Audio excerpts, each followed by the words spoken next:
Okay. And I will He code. shouldn't be.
Hi, welcome to IVAO. We are the International Virtual Aviation Organization, a community for all aviation enthusiasts.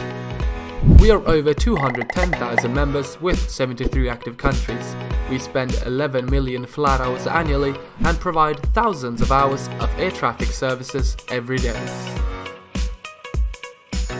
Flying with others have never been easier and more realistic. IVAO provides an online and training platform for flight simulation enthusiasts to enjoy their hobby in a simulated real-world environment, in company of others, flying or providing air traffic control services. Through 20 years of experience with constant feedback from our members, we have and continue to develop a simulation network for everyone. Hello, my name is Christian Vogel, I'm 19 years old and I'm from Payload in Austria. IVAO for me is a great network and especially the people.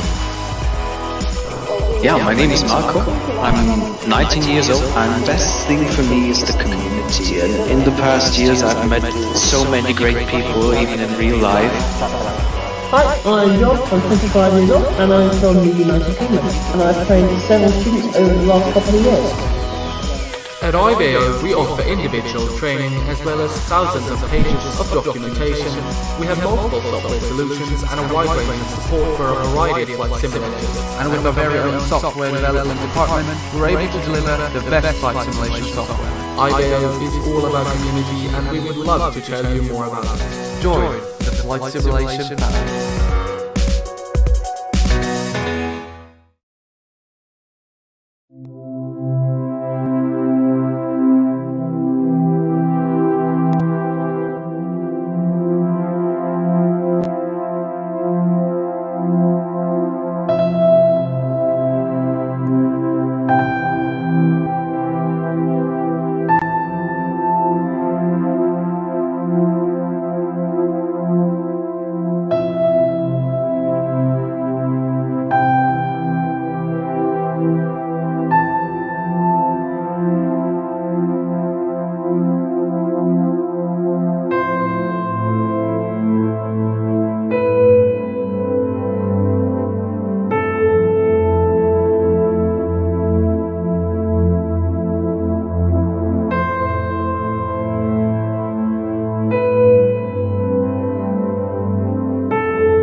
think we can get started, Mikael, right?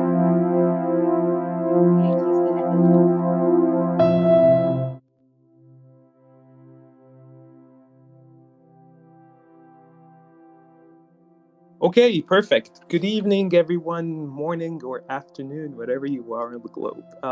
Welcome and thank you for being so numerous. My name is Faris Balkarian, and I'm the Public Relations Director at IVAO. We're super stoked to have you all here, and we actually hope to make this a weekly tradition. We'll try to bring some of our best pilots and ADCs we've got on the network, and we'd follow them just like how you would do it on a real Jumpseat.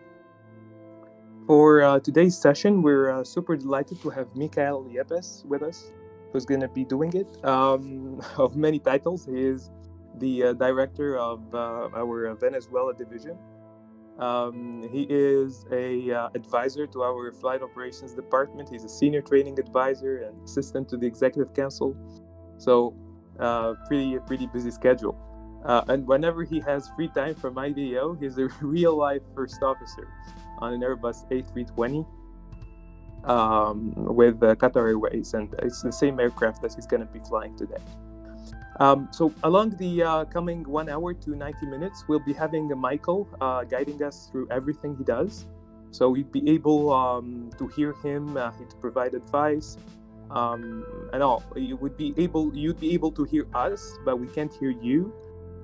That's not to say that we don't want to hear from you. So by all means, feel free to post any questions or comments you have on the Jumpseat chat. And depending on Mikael's availability, because it's going to get busy sometimes, he would try to address some of your questions.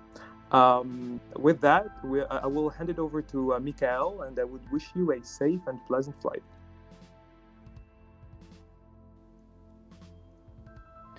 Hello everyone, how are you? I hope you're good. Well, I see there are many people today, and I will be expecting people to talk to me, okay? So don't be the guys who are in the Discord, don't be shy. If we are out of the started cockpit, you can ask me any question, okay? Of course, not all at once. You can post on the chat if you have any question, and we'll be monitoring like this. We can speak together if you have any question. So well, the route today, guys, I will do everything exactly as I do in the real life. So let's imagine we just reached the airport. We are going to the airport and we see our aircraft, which is today Alpha 7 Alpha Hotel Lima, the one with the one world. Our papers are done. Flight plan is already sent, of course. That is done by dispatch. But of course, we have to do it ourselves on IVAO. And we'll start with that. So I just gonna do a quick change for you guys in the Discord. Like this, you will be able to see everything that I do on my screen. Same as for the people in YouTube. Very good. So let's go into the aircraft. Usually we receive it with the aircraft started, I mean with the GPU or at least the APU. But as I know, many of you like to do the call and dart, so we'll do it. Then the first things, of course, we have always our checklist. We cannot see anything because of course the batteries are not on. So that's the first thing that we'll do. So we'll start with the batteries. Like this, it gives a little bit of light, and we start our aircraft setup before putting any other AC power. Why we do this is basically we just first put the aircraft in a state that we can put the AC power in order for it not to start doing weird things like the wipers and stuff like this. So engine busters are off. We have engine mode selector normal, radar is off. We have landing gear level is down. Wipers are off. That's one of the first things I checked. The battery, I checked that they were more than 25.5 volts and on. External power, we do have it. There we go. So APU fire test, we do it. We press. We won't have a sound because it's not still started, but this what I'm looking for is red, is good. The discharge and the master warning on this side. If you do it when it's all the screen are already done, you will receive the CRC, the chime, ding, ding, ding, ding, and you will have the ECAM as well. And we can do it later. APU start. No, I won't start it now because we are in Barcelona and there is a noise abatement. So usually we do it 10 minutes before we depart. I will start the APU. DU cockpit light, so we start to put our aircraft in state to fly. Our lights. Very good.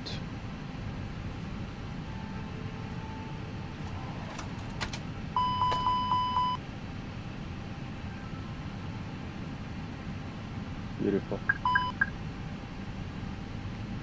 Great. Then on-site security check. We check that there is nothing wrong with our aircraft. PA check. Well, everybody's listening to me. You do, Fares? Are you there? Very good. Yeah. Great. Okay. Good. So PA check is done. EFB started. So EFB is the electronic flyback. Okay, where we do performance and everything. I have my iPad with me. It's started. I will be doing some stuff with the Airbus that you can see, some of you with the MCDU, but normally we do everything with the iPad, with the performance calculation, everything. FMGS pre-initialization. So that's pretty much taking the MCDU and we go to the init page. Okay. We put the flight number. Today I will be Qatari 26 Delta. I put it and I request. That's it. The company sends us the flight plan. It's there on the database. And then in real life, it will arrive on the secondary, okay? So you'll have to activate it. But I don't do it now because we are on the checklist. ECAM recall. So ECAM recall, basically, as you can see, there is a caution there. So it's here, this button, you press, and you just have nav tickets fault. That's normal because the aircraft is on ground and the tickets standby, so it's a standard. Aircraft is fine. We do this because if there is another failure, it will pop it out here on the ECAM as well again. Logbook, aircraft is fine. Aircraft acceptance, they are refueling already. I think they finished. Yes, they finished our refueling. And aircraft data. So let's take, I will connect right now then to IVAO. And I will be able to take my data.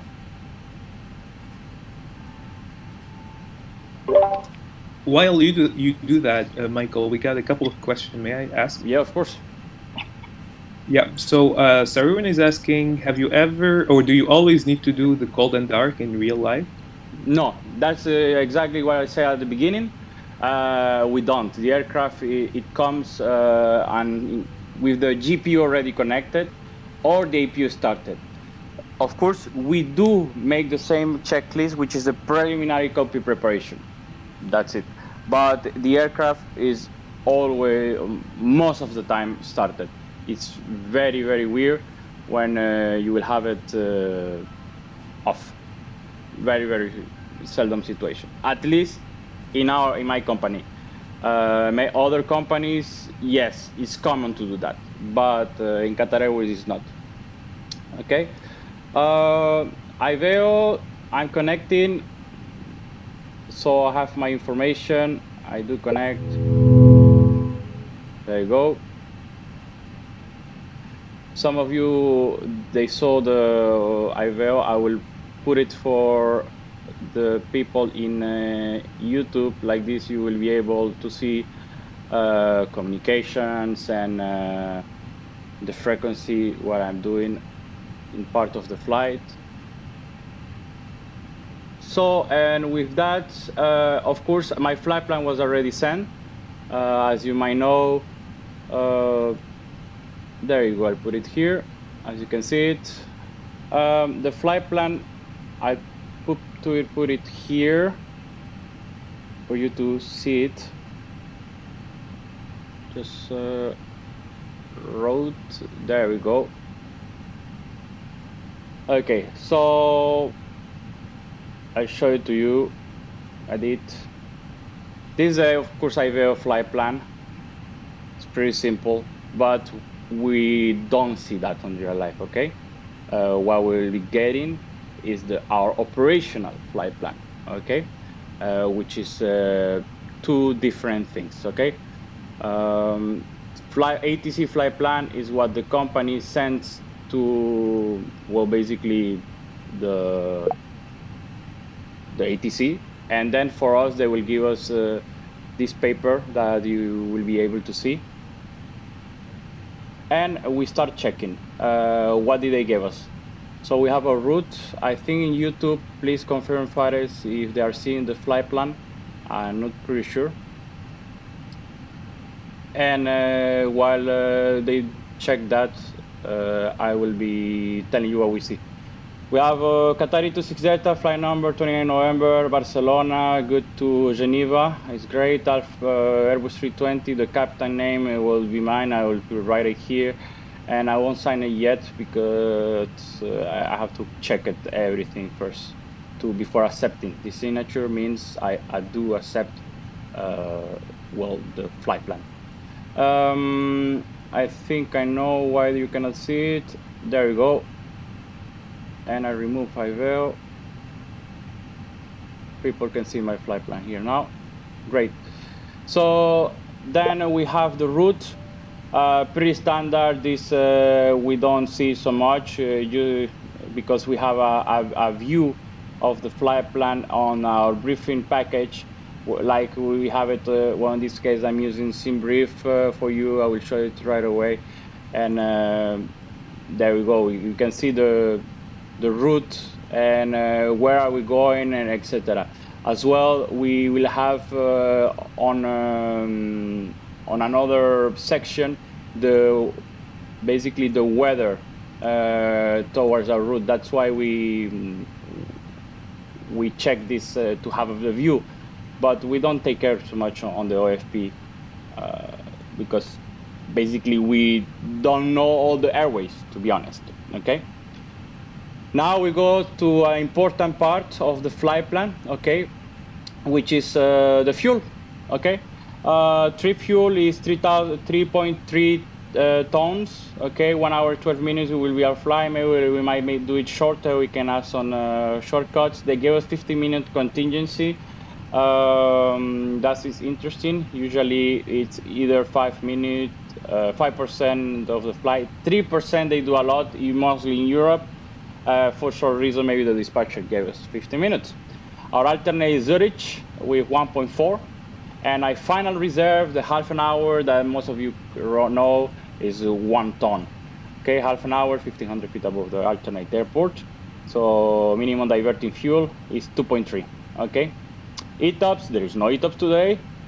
Takeoff fuel, we should have 6.3, taxi 200, and run fuel 6.5, which they already have done our refueling, and we have 6.6. We can check on the aircraft, and there you have it. Okay.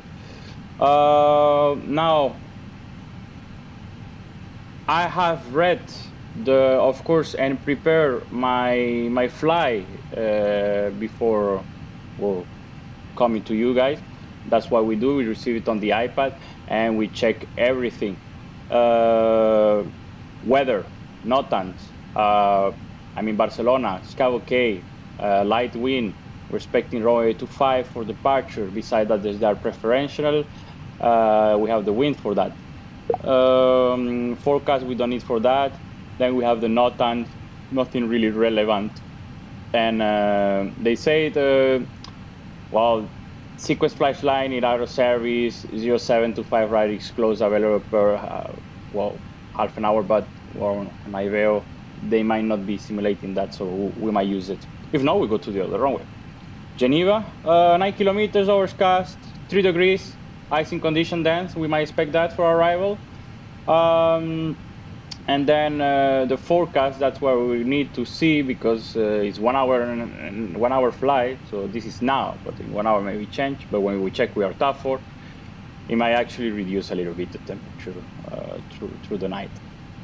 Nothing significant. Then again, the NOTAMs, nothing really relevant, mostly that, well, we are on IVAO again, and they say that we close some runways in Zurich, so that we have to be, it's something that might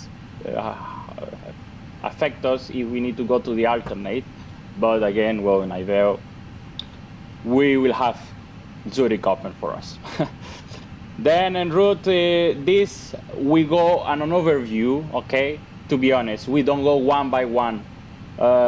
It's just to see what is important on the route, okay? Maybe restricted areas, VORs that are unoperative, that will select them. But there is not really something significant that will affect us as well. We are the airports on an alternate. But all of this, we have an overview to know what is going on, but we will recheck it on flight, okay? Why? Because that's where we're gonna choose our alternates in case something happens, okay? So after this, we check NOTAM, aircraft status, weather, everything. We do confirm that this is our fuel. We know we'll have high sync, we might use a little bit anti-ice, but we have 700 kilograms of contingency. So that's more than enough for us, and no need for extra fuel. So we'll go with the minimum fuel required, the run fuel, okay? Because the taxi fuel, you need that. So 6.5, we're already 6.0. That's fine for me. And I can sign, normally I sign here, and we go, okay? So here, flight plan was checked. I reconfirm my weather with IVAO on this time, that we need to do it. So I come here with my IVAO, I digitalate this right away. Let's see if there is some station. We have Barcelona ground, tower. I will take the tower.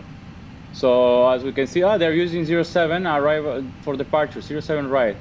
Okay, we have changed at 19 Zulu, no problem. That's a bit odd because preferential runway is number 25 at this time.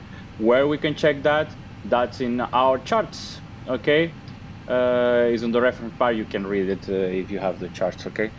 I will put it here, like this way. There you can see it, the charts. I'll modify it a little bit in order you to see it better. Okay, well, as I say, 07 right, no problem, we change that and do some more calculations. Weather again, sorry, 3103, okay, 13 degrees, 1018. I check. I do a preliminary calculation for the performance, which I have done on my app. I cannot show you, unfortunately. And this is to see if the aircraft is limited, basically. We are not, for the weight, okay? Then we continue with our before walk around, oxygen, okay? I remove the charts for the other guys, not to see it anymore. There we go. So, oxygen. We put the oxygen, okay, we activate it, we check we have enough. 1600, we are 1, 2, and well, usually it's 3. In this case, we have more than enough. Well, here we have like 100, so we have the passenger seats. That will be enough for 13 minutes in case of a decompression, and the other 2 guys that are inside the cockpit. We do a check. There you go, yellow. Then normally we do it double, but we cannot do it on the Airbus. But it's okay, it's checked. ECAM pages, so what do we check here? Doors, again, the oxygen. Hydraulic, we check that the hydraulic are within the, well, parameters, okay? On the green square here. And then we go for the engines, 21.5, 21.5, that's good. Cargo heat, we have it there. After isolation valve is off, okay, cargo heat. Then we got flaps are not in, we remember that. At this time it was more than 31 degrees or 31 or more. I should put flap 1 if they are not refueling anymore. But this case is less than this temperature, that's it. Then we do our spoilers are disarmed, okay, and then we do our parking brake accumulation pressure. So parking brake is set, accumulator is here, very good. Then we go do bulkhead security, emergency equipment, rain repellent, see the secret breaker panel, fan call, library, cockpit door. All of that cannot be simulated. The cockpit door is just here that they do a a test, the emergency entry test, and that's it. We finished. That's the the pilot monitoring task I just did. He goes to do a walk around, and as a pilot fly, I start my flow very quickly. I won't stop. I do ground here. The speakers I'll put it off. I put init internal, okay, on. There we go here. The other side as well. And I just press the button of CVR test. And we hear the sound. There we go. Then Captain Percy is here. Nav. I go strobe, auto, nav, logo. Auto, fueling is finished, so seatbelt on. If it wasn't finished, I would have kept it off until it's done. I put here my emergency light arm, no cold weather. Our departure estimated at 30, so I will start the APU. Okay, I did already the fire test. Anyway, I will do it again like this. You will see what I was talking about. There you go, with the ECAMA here. So 3 seconds done, I put it on, I wait for the APU bleed until it started, then everything that is white, I just put it off. White here. Okay, I do a quick battery check. Here, pack. It's less than 60 amperes, it's in the next 10 seconds in the battery. Then we have fuel pumps, tack. Then engine fire tests. We have to check a few things. So ECAM action, CRC, and master caution. And here we have we need this to become fire as well. Very good. The master caution is good as well. I see it on the other screen. You put here. We go. There you go. Fire, and the ECAM action. Very good. So fire test is checked. Now this side on the right, cargo smoke ventilation, we go up. After isolation remain off. This is not to damage because it isolates the cargo on the back. The fans, they are not running everything, so like this it keeps like the ambient let's say environment, and not to damage those recirculations and everything. So here the ACP3, you can do it as you wish. You are on the jump seat, and then we go up that nothing is illuminated. It's fine. We go to the pedestal. Here everything 12 o'clock, idle, off, normal. We go here. Parking brake is set, and okay, transponder, ACP, we set it as we wish. Usually we are not hearing the frequency, but here it cannot be simulated. And there we go to the MCDU, which we activate here, and our flight plan is here. So we saw the 80s. It says it's runway 07. As per this place was runway 025, sorry. So I will ask the clearance right away. I will check my chart. Usually we ask it later on, but on this, because I don't know, I will just ask. That's it. I go to my charts to see if there is a delivery frequency. This is Geneva. I open Barcelona. Geneva ground. Yes. Oh my God. What is this? Geneva. No. Airport. There you go. So Barcelona clears 121-805. Okay. So I'll do it manually on the aircraft. 121. Because there are so many aircraft, so many guys now connected. I have no idea if it's connected. Now I contact the ground. That's it. I could do it DCLC, okay, through the CDUs and everything, but I don't know. So no, apparently there is not.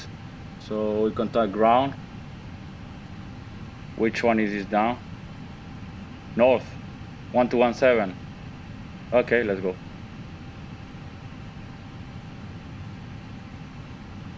Information was Foxtrot.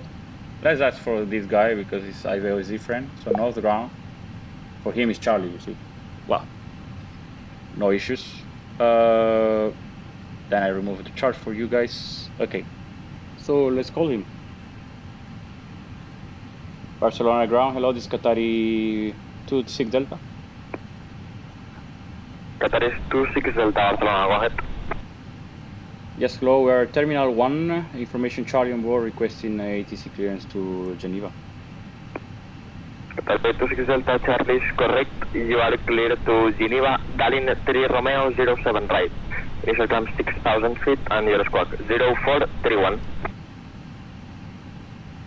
So, Roger, clear to Geneva as filed. Dalin 3 Romeo departure, runway 07 right, 6,000 feet initially, and squawk 0431, Qatari 26 Delta. Qatari 26 Delta, feedback is correct. Okay, so we confirm it's then the 07 right, we'll change that. So he say initially then 6,000 feet. I put it right away. Anyway, it's on the chart. 0431 the squawk. Confirm. Yes, 0431. And then I will do again my MCDU here. So I go plan. Okay, to check. Click departure. 07 right. This clearance we write it on the OFP, okay? On the one that I show you, you write it down there. Everything that you do, we write it down. Calculation, whatever you do or they tell you, you do it there. Dalin 3 Romeo is there. We insert. That will save us fuel because as well we are gonna direct to on the route. That will save us some fuel. For the de-icing, for the anti-ice uses and everything. So I cross-check with my chart each point, okay? I go for my Dalin 3 Romeo departure. We have it here. I select it. There we go. And we put constraints, okay? Like this, you can see the constraints on the on your ND, Dalin, and then after Dalin, okay, we'll go to Pius for sure. So we go up, yes, it's straight.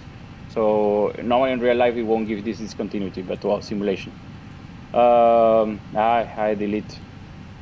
No worries, I just erase, clear, discontinuity, insert. So I have to hurry up because we are 3 minutes. And we go here, maximum. We check all the route as per OFP, which is correct. I have it on the other side so I can see it. Then with our flight plan, on the flight plan that is down, the alternate route, which we will insert as well.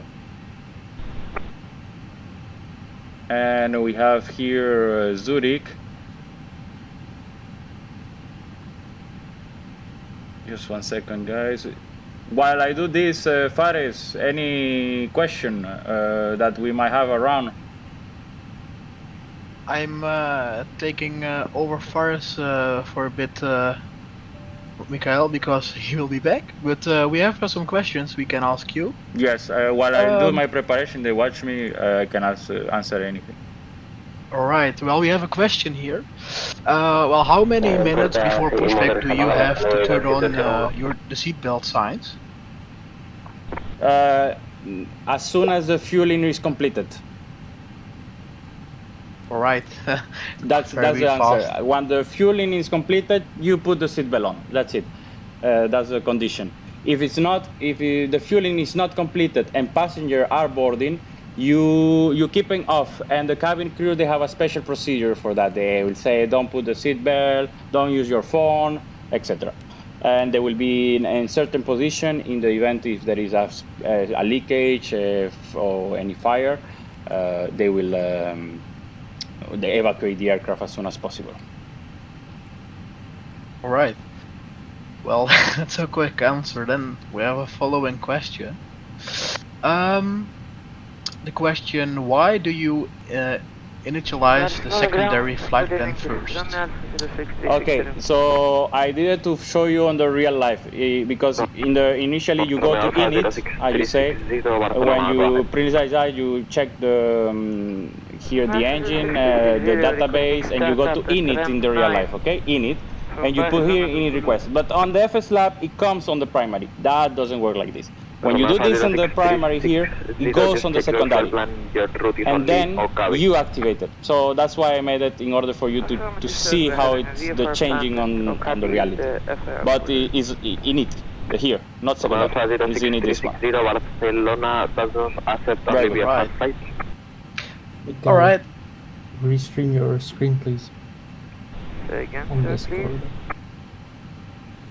Restream the screen on Discord. I will.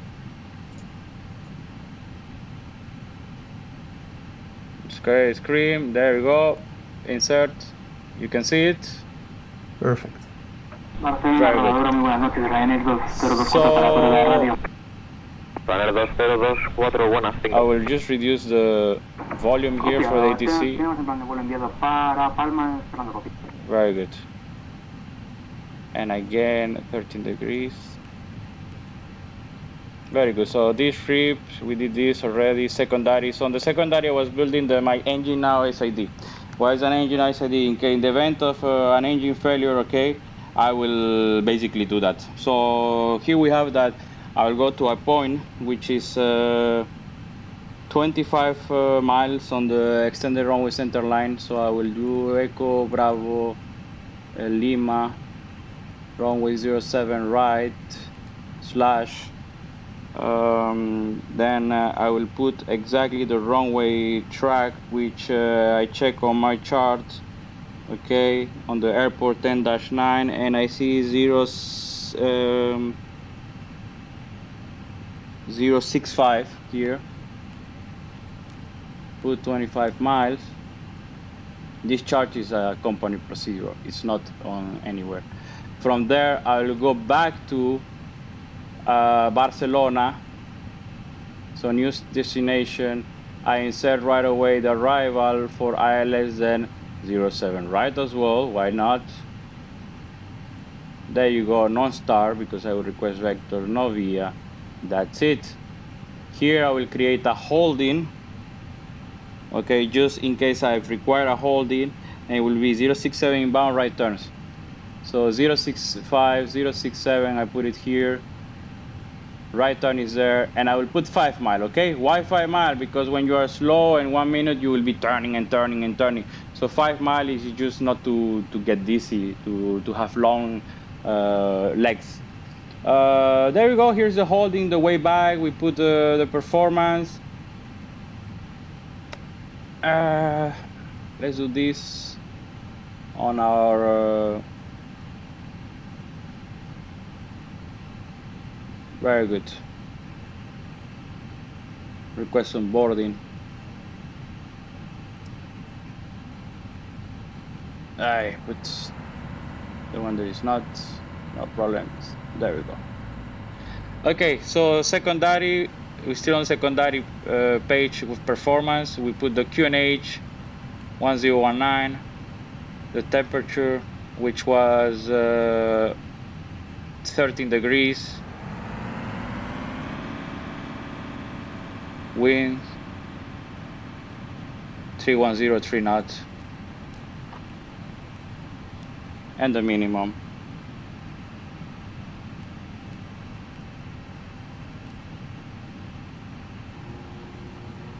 For some reason I'm inserting it, no problem, we'll leave it like that. And the ILS for runway, I put the janky one, 272 is the minimum. There we go. Face.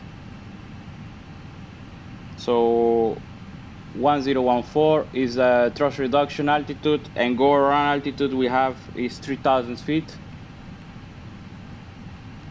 There we go. And in case of an engine failure, on that side of the runway, we are able to perform the same approach as we are light and we are not overweighted landing. Okay, secondary is done right now. Init second page. So here we are gonna play a little bit with the payload, which is, of course, on our ATC flight plan. Estimate zero fuel weight we have is 56.3. We just inserted 56.3. Then we got crew is 2/6. That's why standard in my company. There we go. The cargo is balanced as per what I got, and the rest is fine. Okay. So I insert this same weight. We receive a preliminary. Okay. On the MCDU. Usually it's here, ATSU, and we'll have it here on the. If I initialize here, you can see init, AOC menu, OFP data. Is the same. We are a little late. I put 35 for departure. Okay, 1940. I have to do the briefing, and that's it. We can go.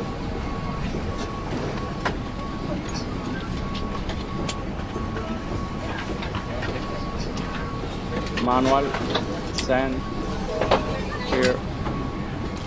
There you go. So we should receive some information here. If not, no problem. We inserted here, we put the 6.6 that we have. There we go. The winds, we request them. And then we come here. I'm gonna do my calculations. AOC menu, I request performance. Which runway? 07 right. Init, intersections, yes. Wet, no. Anti-ice, no. Pack soft, no. Wind, 310, 3 knots, 13 degrees. QNH, 10, 1, an 8, 1018, and that's it. Next page. So on init B we have our estimated takeoff 63.0, and in our how it's called, load sheet final, we receive the MAC tow. Okay, the MAC CG. Okay, the MAC takeaway for the takeoff. I'm right next to her. Here we have it on the payload. Hello. Yeah, thank you. 37.4 for the gross weight. Here there is a mistake. It's because they are still boarding. It will should change normally. Yeah, 56.7. I put it. It changed 36.1. There you go. It's a bit far on the back. I sent, and then they will give me a performance. Actually, what I will do is move some cargo. This 1000 here, I'll put it on the back. It's 1080. This is for purpose of my calculation. So it's in the front. Sorry. 1080. So twice is 2160. And I delete on the back. I delete this one and reduce this one. So I will change more, I will increase 2814, 1146. This normally, of course, is load control who made it. Okay, 30.7, that's more accurate. Boarding completed, and remove everything that I did. Oh my God. 2814. I delete this one. There you go. 30/6 is more. It's more within the limits. Very good. Performance. We receive the mail. No, the A cars. No, we don't got it. I don't know what is happening with the MFS lab. Don't worry. I put my speed here. My IPA is 142, 142, 145. Flex is 62. Flap 1. No takeoff shift. And here on the MACTO on the 30.7, okay, 30.7 is my, so this will give us a CG, okay, which 30 will be down point, I'll say down 0.8. I have it on my checklist, okay, this number. So I just slash down 0.8, a lot of information. There you go. Performance, progress page. Now in performance, here's 1014.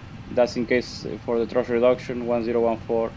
And in case of an engine failure, I will do my acceleration as well at 1014. There we go. Everything set, ready. There we go. Let's start to prepare for pushback. Prepare for pushback. There we go. I put the APU bleed for the passengers.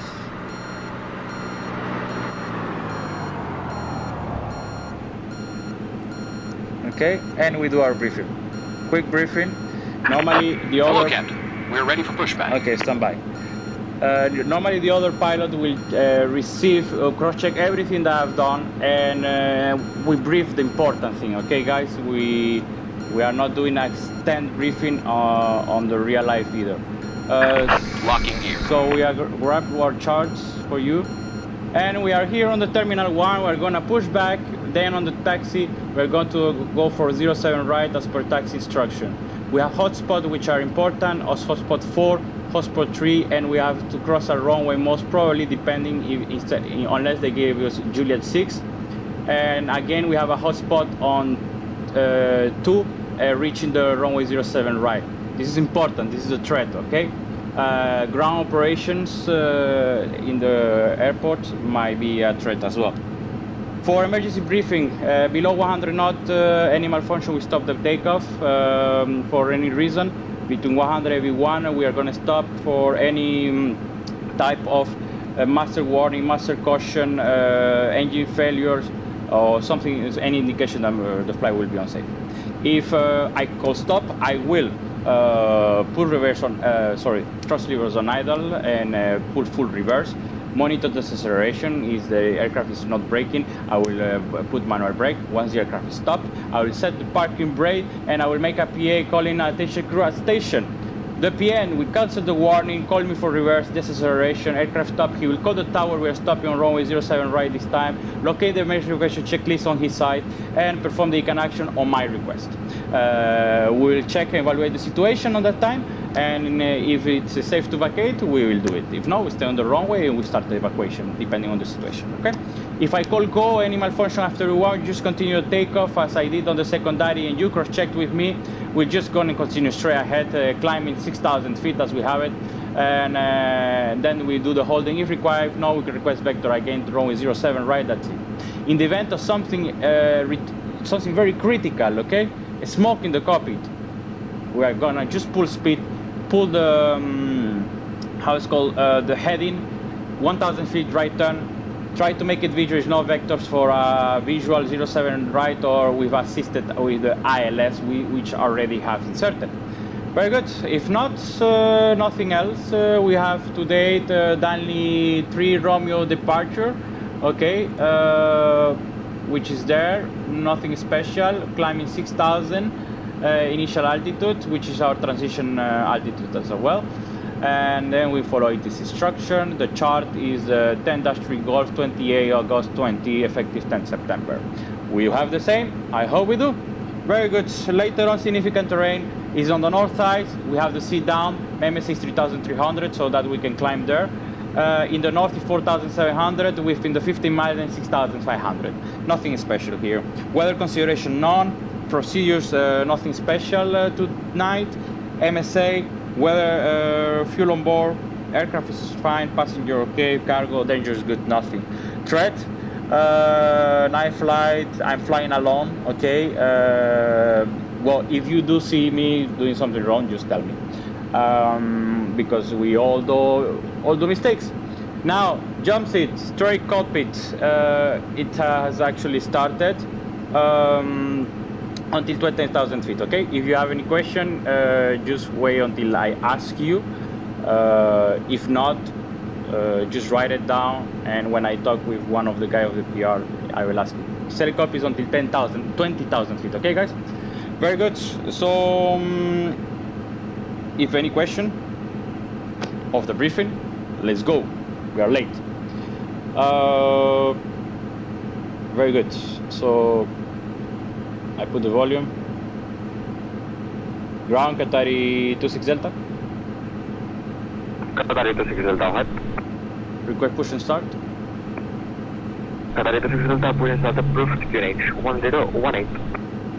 QNH start is approved, QNH 1018, Qatari 26 Delta. Confirm facing to the east. Qatari 26 Delta, if you want, you can do it facing south on Lima 11. Facing south, Lima 11, Qatari 26 Delta. Okay, so before start checklist, copy preparation is completed, GMP and cover removed, phones are off, signs are on and auto, ADR is nav, fuel 6,600 kilogram check, pumps are on, and bar reference QNH is 1018, set and crush. Check. Well, clear for push and start, Lima 11. So on, after isolation valve on, and normally we put here the auto, but on IVAO it will start the transponder mode Charlie, so I don't simulate it now. So V1, VR, V2 flex temperature, I forgot that, no, is there. So 142, 142, 145, flex 68 set, windows and doors closed, beacon on, after isolation valve on, thrust lever idle, no spill stereo disconnect message is inserted, there we go. Display green, ATC is off, and parking brake set. Call. We're gonna check in the charts because I have no idea where is Lima 1. Normally that's the guys on the airport that know, so we just tell them, and they do. I go parking stance. Okay, Lima 11 facing south. Okay, just straight ahead. Very good. So pushback.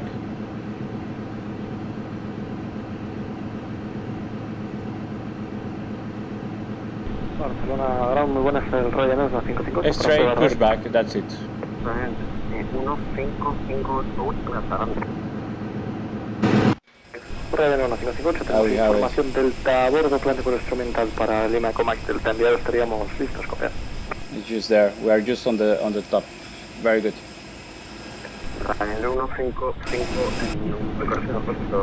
So, parking brake release. Commencing push. Bypass engine inserted. Start at will. So we're clear to start. APU please on. Let's go. So engine master ignition. There we go. We have the bleed. Engine 2. Starting engine 2. Time, very good, let's go. Any question?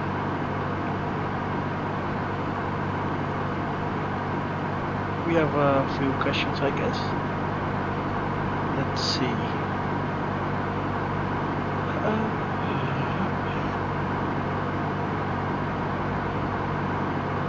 Yep, I have one from Robert.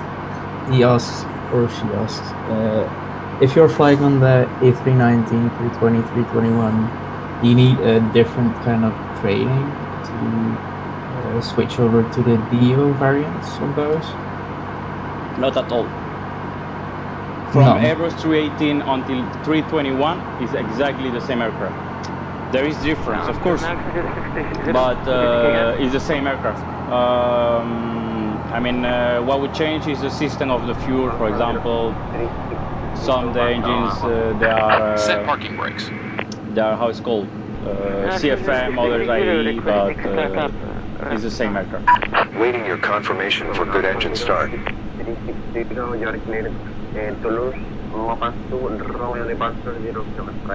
Very good. Push back.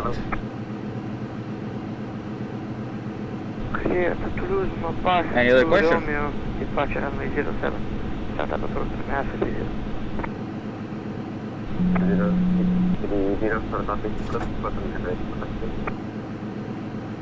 Hello.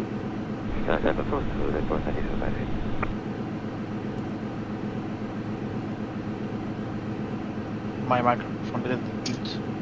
Sorry. Let me check it for you.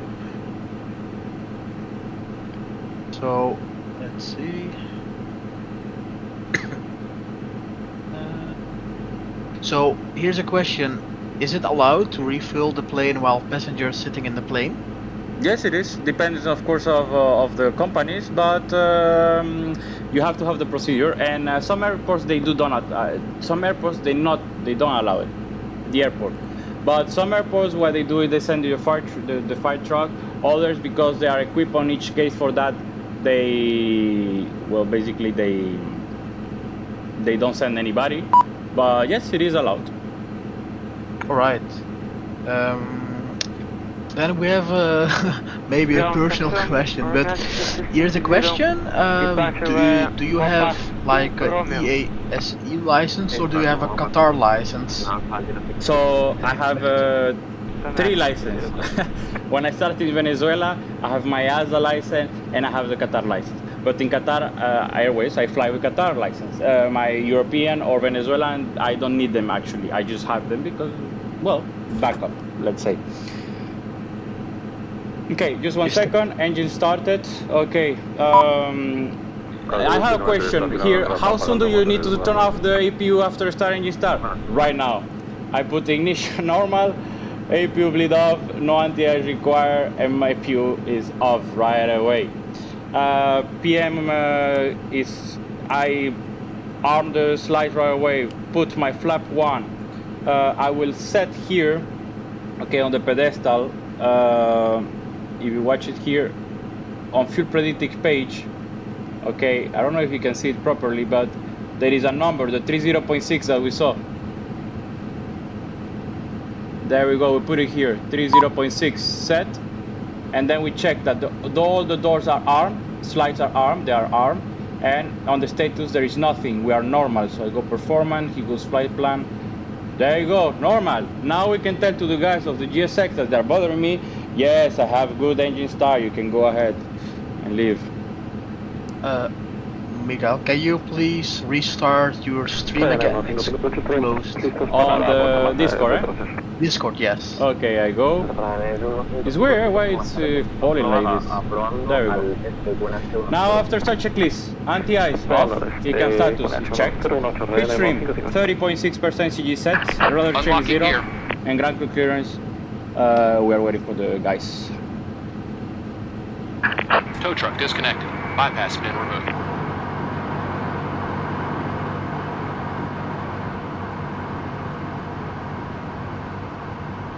You can hear properly the guys of the GSX, eh? The ground operation. Yes, we hear. Okay, good. So, how was your day? This is exactly what we do right now. Left is clear. Right is clear. Okay, but where is the guy? This guy is the one? Okay, they are leaving. Are you sure? Okay, yes. Okay, ground crew clearance received. After chat checklist complete. Very good. Now, flight controls. Pull up. Pull down. Neutral. Full left. Full right. Neutral. Rudder. Left. Full right. Neutral. Very good. The other side he does it as well, but well, I don't have a other side, unfortunately. Taxi clearance. Ground Qatari 26 Delta request taxi. Qatari 26 Delta taxi gate India Sierra Echo Juliet at Kilo holding point 12 10. Right. It's I don't hear very well. Sorry, could you say it again? Yeah, Qatari 26 Delta, no problem. India Sierra Echo Juliet and Kilo holding point 07 right. India Sierra Echo Juliet Kilo holding point runway 07 right, Qatari 26 Delta. Okay, I will show you the charts on the YouTube. Okay, here I will show you the guys on the other guys. Then I don't taxi until I don't know where I'm going. That's it. So I open the charts here.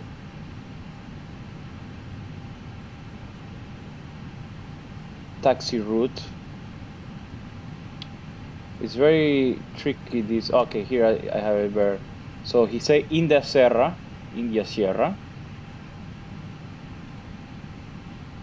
Echo Charlie Hotel India Sierra. Okay, India Sierra Echo Juliet Kilo holding point runway 07 right. Okay, we understand. We agree with that. Yes, it is.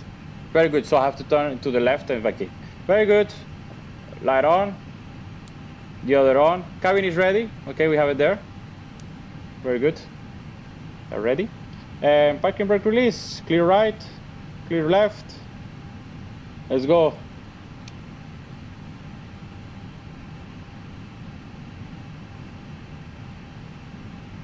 Okay. Well, sorry, I don't have the scenario. I'm not so into them. I just fly the aircraft. That's what I like. Very good. While we taxi, we're sure we're straight ahead. Normally, we pay attention where we're going. Now we just go and we know we have to go straight ahead. I have my moving map. I have, well, usually the first officer, the captain in this case, guiding us. And yes, we can. A few questions while we taxi. I've got one from YouTube. Someone asked why we named the night Jumpseat.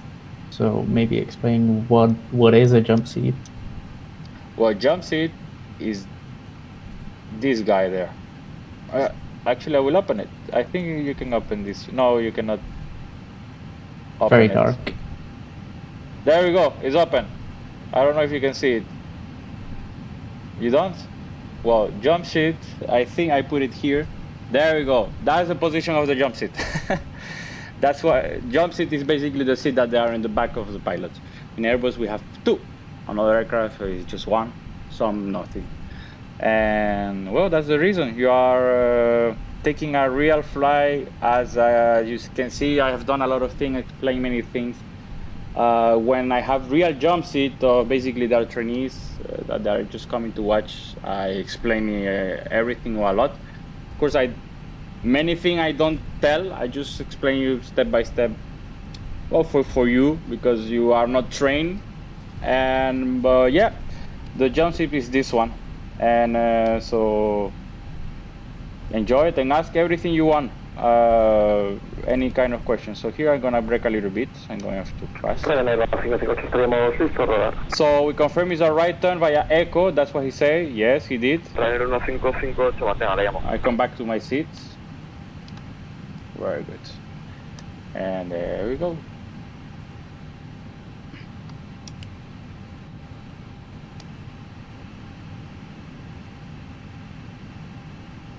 So up, simulator, there you go.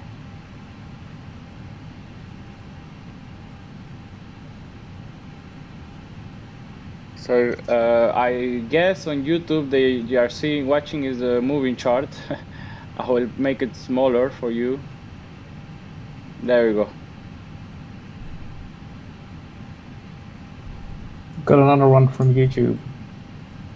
Does the aircraft in real life taxi under idle thrust, or do you need to apply a little thrust yourself? Well, you can see I haven't put a thrust. It's idle, exactly. Of course, when you are really heavy, you do need to put a little bit of power. Okay, just 1 second. I'm stop here. I think this is Juliet. I'm not sure. Yes, this is Juliet on the right side. Okay, yes, go ahead. Runner 1558, me confirma, tiene la vista un catal de izquierda a derecha sobre Juliet. Runner 1558 se afirma, lo tenemos a nuestras 11. Qatar 1, corrección, Runner 1558, continúe. So this is a threat, okay? You hear the guys talking in Spanish.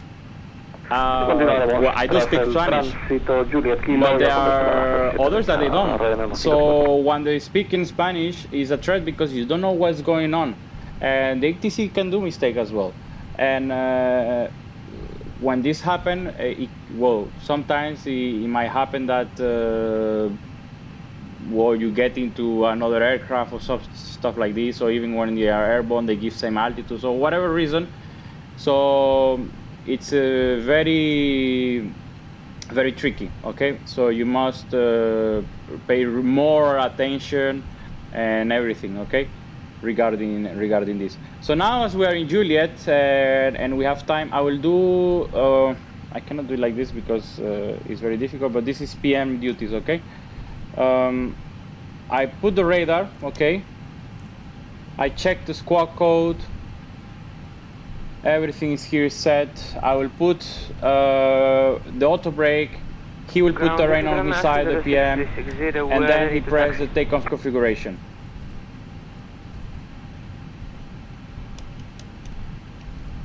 It's maximum 30 knots in straight line, guys. Remember that. Takeoff configuration. There you go. Everything is green. Okay, now I pay attention. 0630 Okay, here I don't know if I turn left and then right, or yes, I believe this is the way. If I'm not sure, I do will stop. That's it. I wait until he gave an instruction, so I wait. Ground Qatari 26 Delta. Now it's my cue to speak. I can say. Qatari 26 Delta. Yeah, we are not familiar with the airport. Confirm. We just continue next right on Kilo, correct? From Qatari 26 Delta, next right onto Kilo. Next right onto Kilo, Qatari 26 Delta. Okay, yes. Here was a bit confusing. I can see my chart. Juliet should be here normally on this side, but I have default scenario, so I don't have it. And so I continue the green glides there. Very good. This is exactly what we will do on the real life. And the big difference in IVAO that they just continue wherever. No, guys. You don't know. You are not sure. Just stop and re-ask again. Nobody will tell you anything. Ben, and any other question? I don't think for now. I think we're ready to get in the air. Great, great. So I'll put a little bit of power. I don't know why it's going so slow. And as we are straight line, let's do the before takeoff. Flight controls checked, flight instruments checked, briefing is confirmed. Flap setting it's config 1. Takeoff data is confirmed. Contact tower 1218 decimal 1. Bye bye. 1218 decimal 1 confirm? 118 decimal 1. Ah, 118. For Qatari 26. 118 decimal 1 Qatari 26 Delta, bye. So resuming takeoff data confirmed. ATC squawk 0431 set ICA memo takeoff no blue. Down to the line. So I'll contact the tower. Okay, I prefer do it like this because I'm taxiing.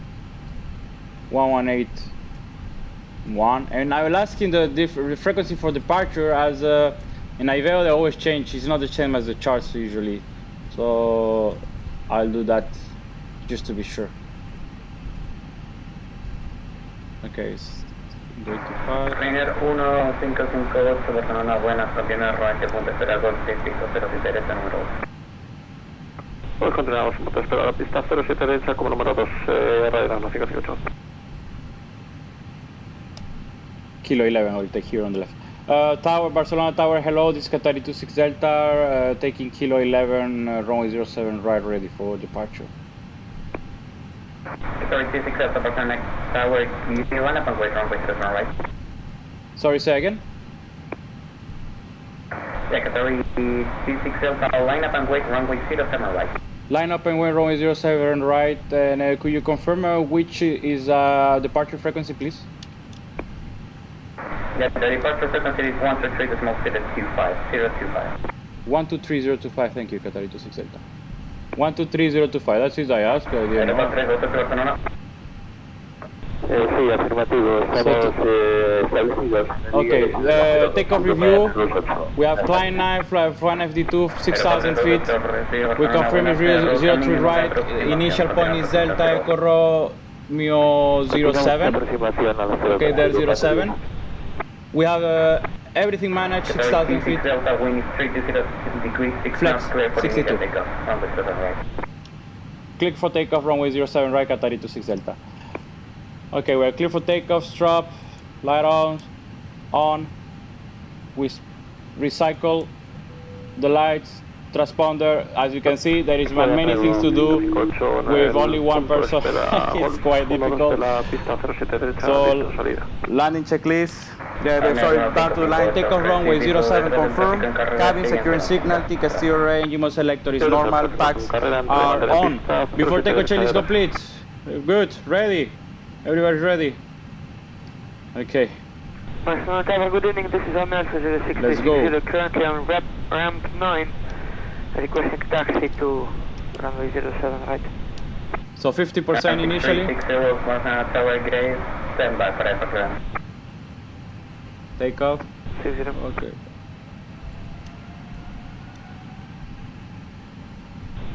Europa 328. Stable. Final runway 0.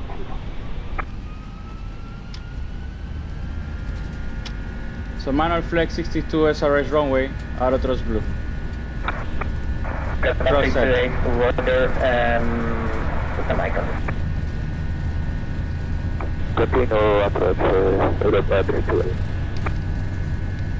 100 notch, check.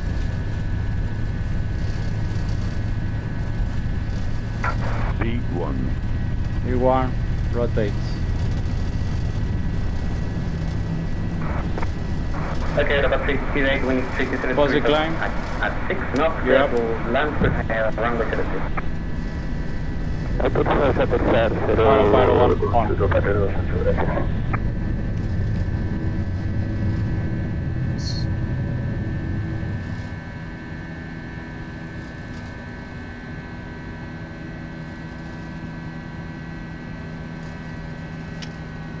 Thrust climb, auto thrust. So we keep on the frequency of 2000 feet. That's what is on the chart. Okay, on the chart here up. I change it. It says here somewhere until 2000 feet. Category 26 Delta, please contact Charlie Mouth. Okay. Approach, hello, this is Qatari 26 Delta, passing 2300, climbing 6000 feet, dialing 3 Romeo. Speak, flap 0, speak check, flap 0. The departure is not there. So I'll go back to the tower and asking what's going on. Tower Qatari 26 Delta, we try to contact tower, the approach, but it's not there. Confirm the frequency, please. Qatari 26 Delta, now contact Barcelona Port frequency 125.250, 125.250, good day, bye. 125.250 right now, Qatari 26 Delta, good day. Okay, 125.250. 158, the wind is 3 to 7 degrees at 6 knots. That's why I'm saying these changes like this. It's it says here actually on the chart 121.155. So this is stuff that they should put on the 80s. Approach, hello. This is Qatari 26 Delta, passing 4,800, climbing 6,000 feet. I'll put vertical speed 1,000 because we're kind. Delta Barcelona, hello. You are not on radar contact, and here you are scoping mode Sierra, please. Mode Sierra Roger, stand by. That's weird, we are on TRA. We check our IVAO. Ah yes, it didn't detect the stop. Okay, transponder mode Charlie. Qatari 26 Delta, you are now on radar contact. Climb unrestricted flight level 190. Climb unrestricted flight level 190, Qatari 26 Delta. So 190. So thrust climb, he say unrestricted, I pull, open climb, 190 L blue, transition altitude, set standard, and cross check. After taking climb checklist, landing gear up, flaps protected, packs on, APU is off, bar reference, standard cross check, passing 601, now checked, after the climb checklist completed. So we climb. I have to fix that. I tested, but it wasn't working. It's weird. Nope, it's not working. Something might go wrong. No problem. There we go. I will release the passengers. Ding, ding. I did a mistake here. Up. There you go. Landing lights on until 10,000 feet.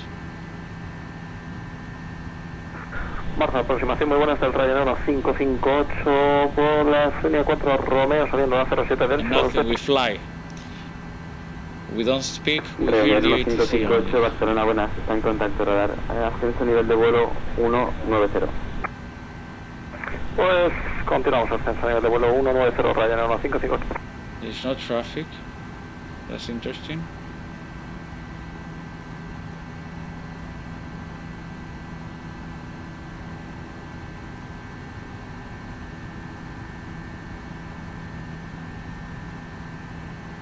Yes, there is nobody around.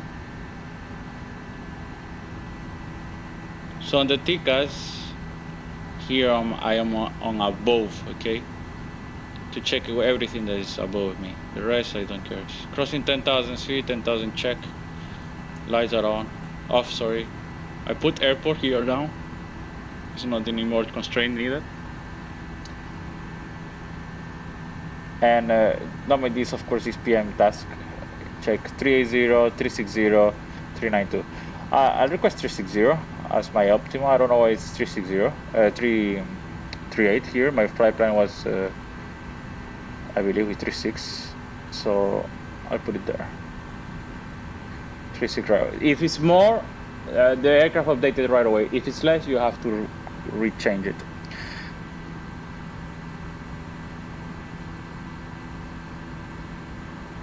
There we go. So I put 300 knots to climb faster. Selected 300, check.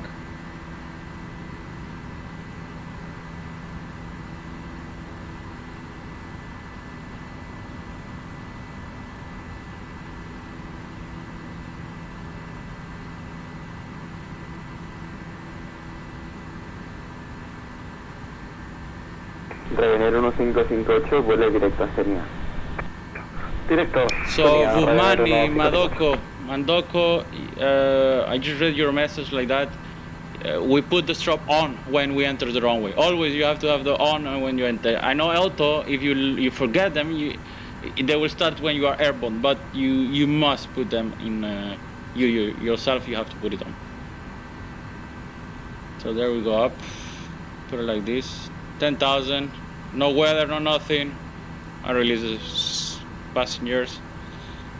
And we're still on steering cockpit until 200. Qatari 26 Delta, contact Barcelona radar 133.025. Hello. 133.025 Qatari 26 Delta, thank you, bye. Hello. 133.025. I hate these Airbus because this communications is terrible. The 350 is better. Very good. Nobody's talking. I listen. Nobody's talking. Now I talk. Radar, hello, this is Qatari 26 Delta, passing flight at 161, climbing 190. Qatari 26 Delta, Barcelona control identified. Climb flight level 380. Qatari 26 Delta, I would like to request flight level 360. Qatari 26 Delta, Roger, climb flight level 360. 360 Qatari 26 Delta, thank you. Okay, so you see, what is feel on the flight plan is never, well, not never, but on regarding altitude, I would say we do it 75% of the time because we always check our performance because they always change. There are passengers that are coming or there are more passengers. There is weather, there is not, so we change. A flight plan is that, is a plan. Once you are airborne, that's it. You request and you do. Let's see if there is any direct possible that they can do for us. I don't think so. I'll go grab my charts, okay? The route one. I close this one. And I will see if there is a point where I can go direct. No, I can go only direct to Diver. I don't think they will give me direct to somewhere else. And they were just straight ahead, so no need to ask for direct because they will never give me, well, not never, but it's very difficult that they give me something out of the FIR, okay? So 20,000 feet, now I call the cabin crew normally to say we are out of the steering cockpit, guys. So I will remove this, very good. Beren, any question you have around on the Discord or something? Yes. I have one kind of personal one. Someone asked how many flight hours do you have? How many flight hours? No. I must be reaching, I have to be 4,900 something, reaching 5,000. That's a lot. Then another one. Someone asked, is it a true legend that the captain and first officer eat different types of food in the flight? It's not a legend. It is real. Yes, of course. Totally. Wow. The company will cater different meals for each one, but we sometimes, usually we do something different because sometimes we bring our food. Sometimes I don't want to eat something from the aircraft because I don't know, it's meat or it's too greasy, it's whatever reason, and other times what's happened when there are 3 on board like this, they will put 2 of the same meal. So it might happen sometimes that that they are operating, they eat the same, but it's it's very seldom. I mean, it's really weird. We usually eat something different. One choose something, the other will get the other thing because that's what they gave us from the catering, you know, for the crew. So yes, it's true. It's not a legend. Okay. And then something completely different. Someone asked if you add... Climb. Check. Yes, sorry, go ahead. I'm flying. Don't worry, I'm listening.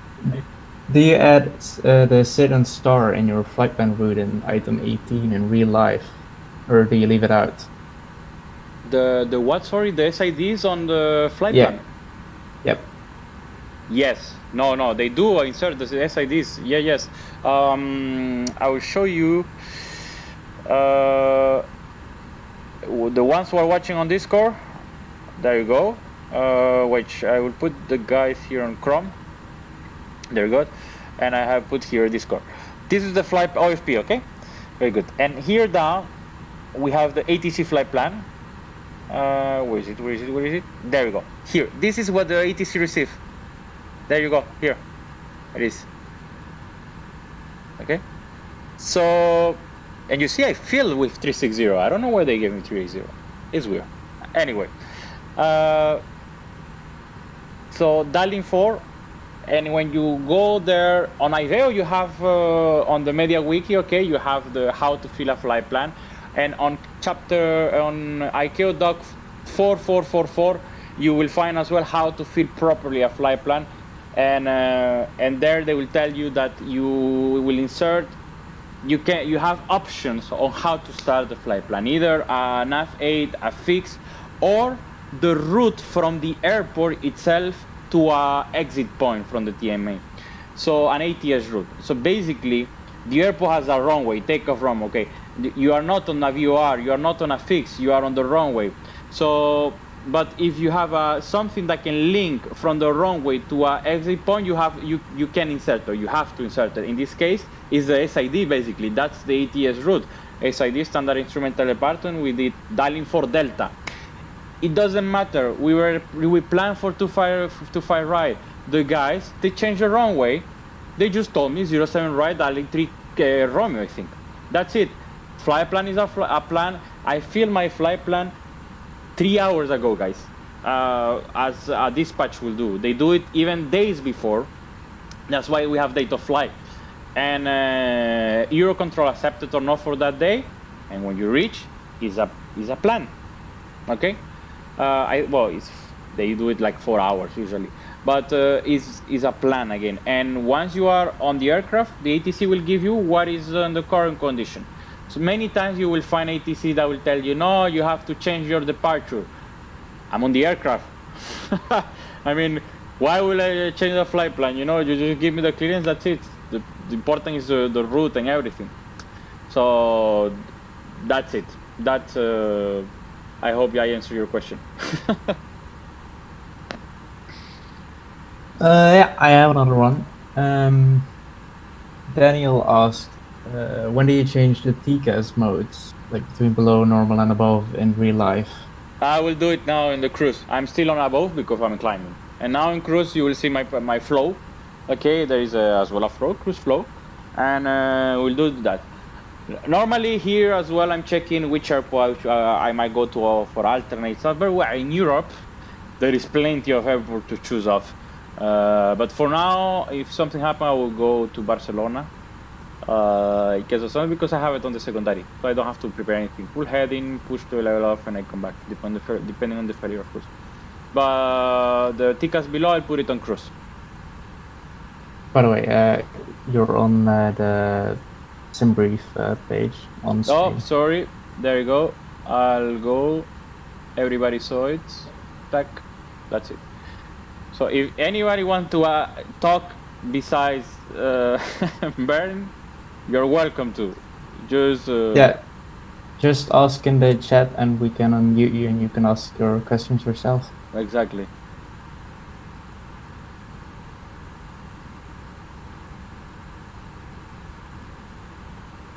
So I will have the briefing. I will close it because I have a PDF. I have this. I have this. The Eurocontrol that I've certified. The flight plan.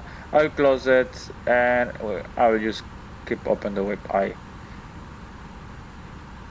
Control, Golf Hotel, vuelo 1, Hotel.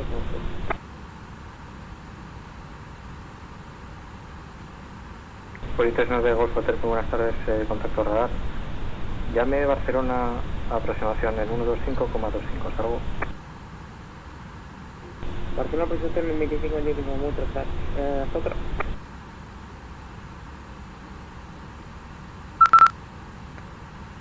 Qatari 26 Delta, contact Marseille, control 126.155. 126.155, Qatari 26 Delta, bye. 126.155.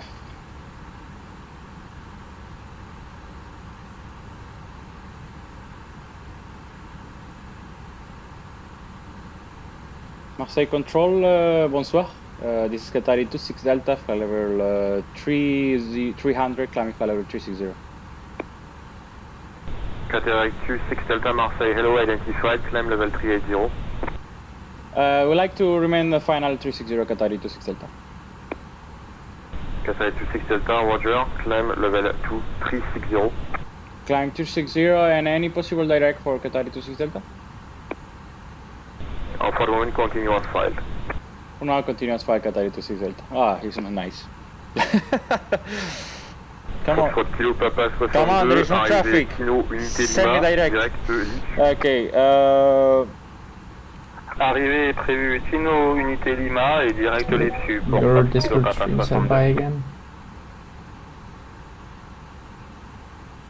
So, this is whereby I'm here. Mikael. Yes, tell me. Your Discord stream sent by again. Okay. Pas de trafic causé dans le secteur. It's weird. First time they happened to me. I go direct again. France 892 Victor, arrivé Zatel 3 Tango, direct QRF. Very good, thank you. Alors, Zatel 3 Tango, direct QRF. Yeah, Marco, you're unmuted if you want to ask your question. Oh, okay. Hello, Mikael. Hello, how are you? Yeah, I'm fine. How are you doing yourself? So the question, if you have time, the question regarding the SIDs and stars in the flight plan. Yes. So there are some countries in which IPs explicitly publish not to put seeds and stars. So is it up to the dispatcher to know this stuff, so he will not put seeds and stars in the specific countries. The dispatcher. You mean that if it's up to the dispatcher to know that if he will put seeds of star in certain countries? Yes, That's the I question. mean the dispatcher usually files your flight plan. Correct. Yes. So first, where are we going? Where is the country? That's the thing.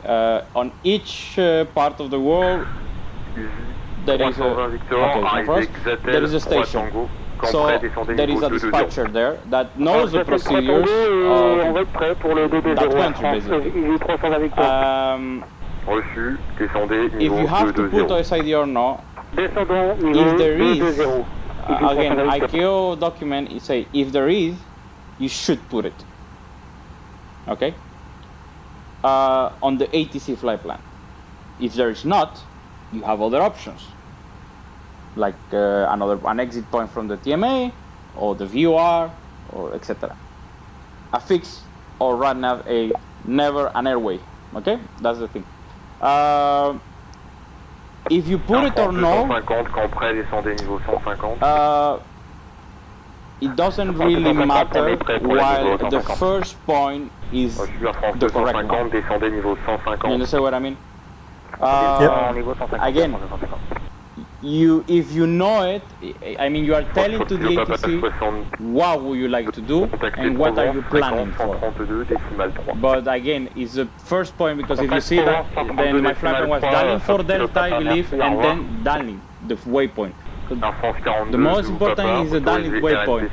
The dialing for Delta is to inform the ATC that was my plan, but you saw they changed me. Now it's 07 right, go dialing 3 Romeo.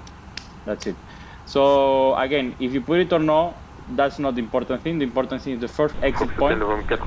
Now, if you have the possibility, put the J'ai un SID. problème avec mon appareil, il déchange, je ne sais pas pourquoi, donc j'essaie de corriger. Normalement, je devais monter au 340. But yes, it's to the dispatcher. He will put it if he knows the SID and everything. He will put it. Normal. Essayez de récupérer la machine, vous me rappelez, c'est impossible. Okay, If not, thank you. it's Je me rappelle dès que j'ai réussi à it's really depends. It's very complex and there is too much things, because usually in a small airport, let's say, I don't know, Kathmandu, I don't remember if they put it, I don't think they put it, but there are 2 SIDs only, basically. So the guy goes to give the flight plan, he put or not, you know, the guys know they themselves each other, and 600 to go, just 1 second. We monitor our level off.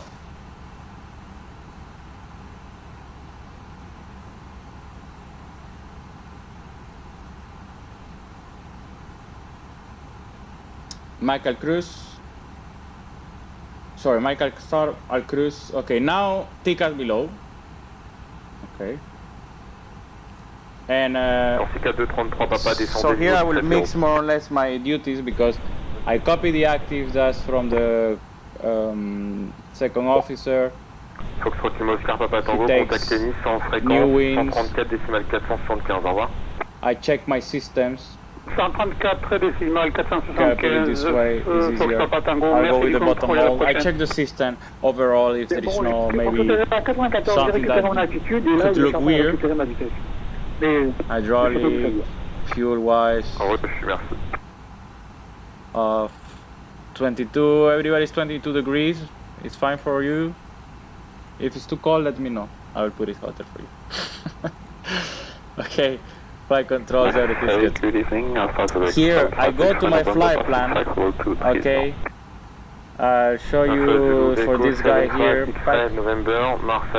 And on this part, I fill the times, okay, of takeoff, departure, and everything. To know at what time I'm expecting my arrival, and cross-check with the MCDU. Okay, 2215, correct. And here on the flight plan I have top of climb, you see? And at top of climb I have, look, 4.6 of fuel. I write down 4.6 here. 4.6 minus 4.0 is 600 kilos of difference. Okay, so we have 600 extra, okay, of what we should, how it's called, what we should be at this point. But remember, here you can see, they put 380, it's weird. All speed says 380 again here. Anyway, it says 380 here, but 4.0, 600 extra. Then every point or every half an hour, I'm gonna start checking and cross-checking the fuel to see if I don't have a fuel leak or something. Another way as well that we are going to do right now is I check how much did I use. Okay, 2.0. Did it cost? Barcelona approach 133 No, that was what? So 2.0 plus fuel remaining. You see 4.6 plus 2 is 6.6. So we have 6.6 is what we have on the range. So that means we don't have a fuel leak or something like that. So fuel is good for now. We are expecting for now here 3.8. Our minimum requires 2.3. So we have plenty of fuel. Remember the 700 kilograms of the contingency? They came here. So plenty of fuel. Now, you were asking something else.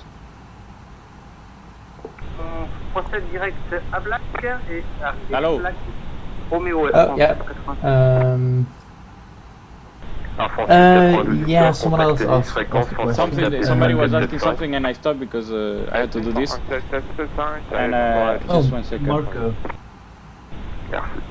So below, I request a ticket, check flight plan, fuel, lights are off. Alpha Zulu Echo 75 X-ray November, when ready, descend level 150.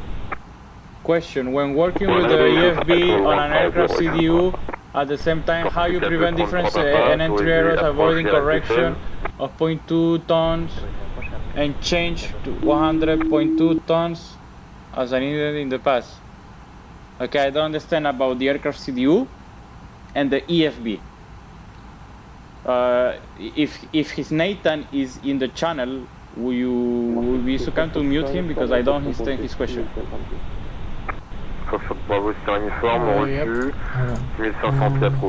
Nathan, do you want to ask through voice?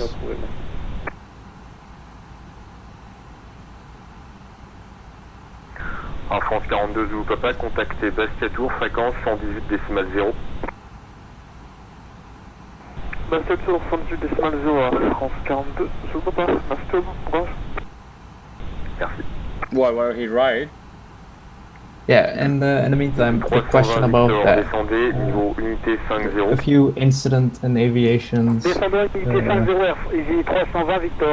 caused that many airlines decided to have 3 pilots in one flight. Does that affect you at all at Qatar? So which one Qatar is? Okay. So the rule of the 2 pilots, they put 3 pilots. 3 pilots? No, I haven't seen that. Okay. They put 3 pilots is for long flights, for in-flight relief stuff. But regarding when I go to the back, they must be always two crews inside of the aircraft. I mean, of course, one has to be flying, but the other is a cabin crew. This has been there, at least for me, since I fly in 10 years ago. But as you say, some incidents, they make it more strict, let's say. But that was on my in many companies since long before. And what people do was not paying attention to that. But yes, when I want to go to the back, a cabin crew must go inside. I will call back, they will come inside, and then I will leave. But there is some check, procedures, blah blah. There are many things, and then you go. There is a procedure to be able to go out.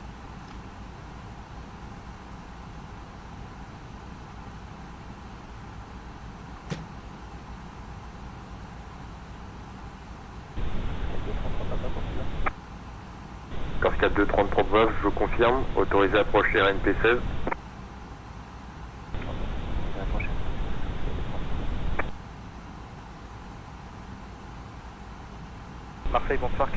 So it's normal that the Airbus 320 also slightly overshoot the legs during tight turns? Marseille, bonsoir. holdings or SID you were flying. Arrivée, Lanco, unité Okay. Golf. Procédé direct GEMCO. Les Lonco Unité Golf, on procède direct. Pretty complex that question about the overshooting, because it might overshoot in some situations, but for example, the departure that I did is because my FPS are a bit low. So this aircraft is so professional that if you are in low FPS, he bugs as well. You really have to have a powerful computer in order for him to go very smoothly. When I'm not streaming, when he goes smoothly, he rarely overshoot. I've seen sometimes, yes, I understand what you mean, like in a holding, he makes something crazy. No, that's not so like this. But if you are too fast for a tight turn, yes, you will overshoot for sure. That's for sure. You have to reduce your speed. We'll see that if by any chance we are runway 22, they change the runway for some reason in Geneva. If there is nobody, we choose it. At the end, there is like a way back. If you keep your speed high, wait.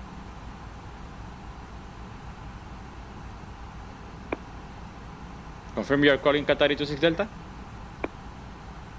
Negative. Okay. I don't know. I ask. That's it. So sorry for YouTube, I will remove the flight plan again. Okay, so yes, you have to reduce your speed. Try to solve that and check as well with the SPS. If you have high SPS, do those turns that you're telling me and check that. Okay, so Nathan, what's happening is that the CDU, okay, CDU is this, okay, here, this thingy here. Up. This is to get the clearances or in CPDLC. That's it. Air France 250, contactez Ajaccio, fréquence okay. 121 décimal Company 050. does not send us performance. We just do it with EFB. So EFB is something different. That either you have it here, normally here, or you have the iPad as me, and we put it here. And we just see our iPad and we put on the MCDU. That's it. That's what we do. We are not receiving something and here, as you say, to see what is different. No. We have only one data. Here, CDU is for clearances only. It doesn't give performance at all. Okay? So, just 1 second. 2215. 2135. Okay, I will start to prepare my approach, okay guys? I'm a little bit, I usually do it 1 hour before we're arriving. I'm gonna request 80s. I don't receive anything. I'm gonna take a quick look what we're expecting in Geneva, if someone is expecting us there. Alpha Zulu 75, caution Alpha Zulu. Okay, we don't have anybody in Geneva as a tower. Let's see if our friend FS Lab is working properly, and let's request some weather. So Atsu. Alpha Zulu 75, remember, confirm intention after the approach. I go weather. So we have maybe Lima Sierra Golf. Let's request weather for Lima Sierra Zulu Hotel. That's our alternate right away. And France Soleil 85 Romeo 87 Romeo Delta, contactez Marseille, fréquence 123 décimal 805. I request the weather. Eh bien, on passe avec Marseille 123 805, bonne soirée, 87 Romeo Delta. Marseille Regarding direct two-way points can be erased from the flight plan. Direct two-way points. Explain yourself a little bit more, Jose Manuel. Then Sayed, suppose I'm your real flight is allowed to call me to the cockpit during cruise. Another. Yeah, no, it's not allowed. Unfortunately, right on these times, it's not. I'm going to reduce the load. Alpha Zulu Echo 75, X-ray November, descent level 80. Okay, company message, we have it here. So we go, ACU menu, message receive. There we go, the weather. So we have 0107, most probably 04, variable, more than 10, overcast 14, 3 degrees, QNH 1021. Very good. So what I will do is I will open in this on the other side, okay. And here, so normally I would say here you have control the other guy for him to fly while I really focus on the approach. So I'll take my charge, okay. Guys on YouTube, you are watching them. I'll put it for you here on the Discord. Lima Echo, l'appareil et vous êtes remonté vers le niveau 320. Je suis remonté vers le 320 effectivement, mais je ne peux pas dire que j'ai récupéré l'appareil. Je suis toujours en vitesse faible. Ooh, the guy Si je is pouvais like maintenir le stalling. 300, ça m'arrangerait. J'ai 33. Okay, runway 04 ILS. Maintenez niveau 300. So I check my On maintient OSP. 300, merci. They gave us key next to Romeo, okay. So ILS 04, put it. Key next to Romeo. Just 1 second. Anybody have any question while I'll do this? Keys to November. To November. Ah, Sur 87, stable au niveau because they 150. put runway to 2. So yes, keenness to November. Okay, very good. Un France 0, 87, descendez, correction. Oui, descendez niveau unité 30, So contactez clearance to November. fréquence 134 décimale 47. ILS runway 04. There you go. Dans le niveau unité 30 et on contacte une personne Again, décimale 47. we put plan. We close this. Oui, merci. And with our chart, okay, ILS, we go start, keenness to November, Foxtrot Bravo, and we go one by one. contactez Ajaccio, fréquence 121 décimale 050, au revoir. We'll put it on the other side, guys, because I cannot see, but if you have the charts, there you go. Okay, keenness, bow, rock, pivot. Québec 370, direct, Go procédez left direct is the EIF, okay, so if I don't go left is EIF. Avec le feedback, Québec 370. Then I do this, constraint, valve,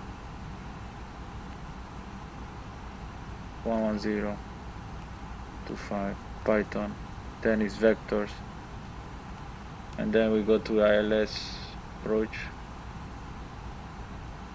04, maybe they will give us a direct, we have to be careful. Belka, huh?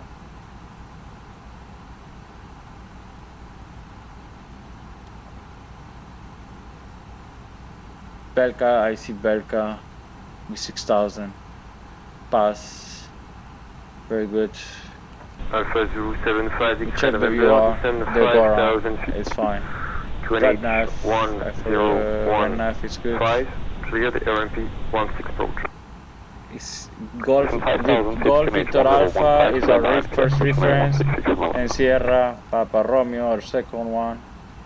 Progress page, I'll put Lima Sierra Golf Golf runway 04.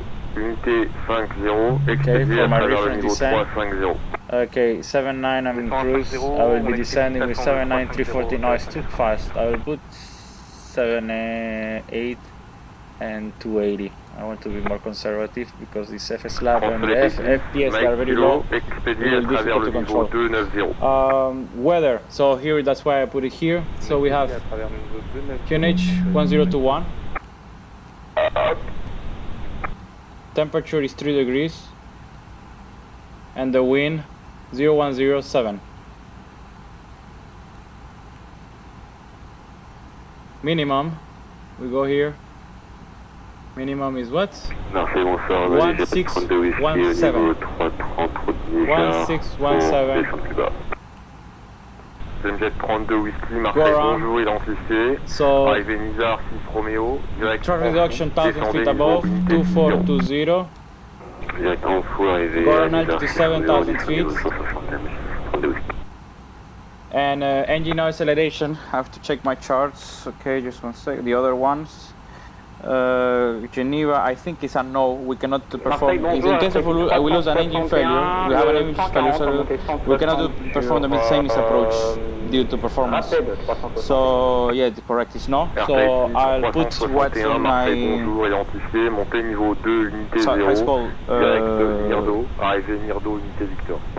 My performance thing. So Sierra Golf Gold, Geneva.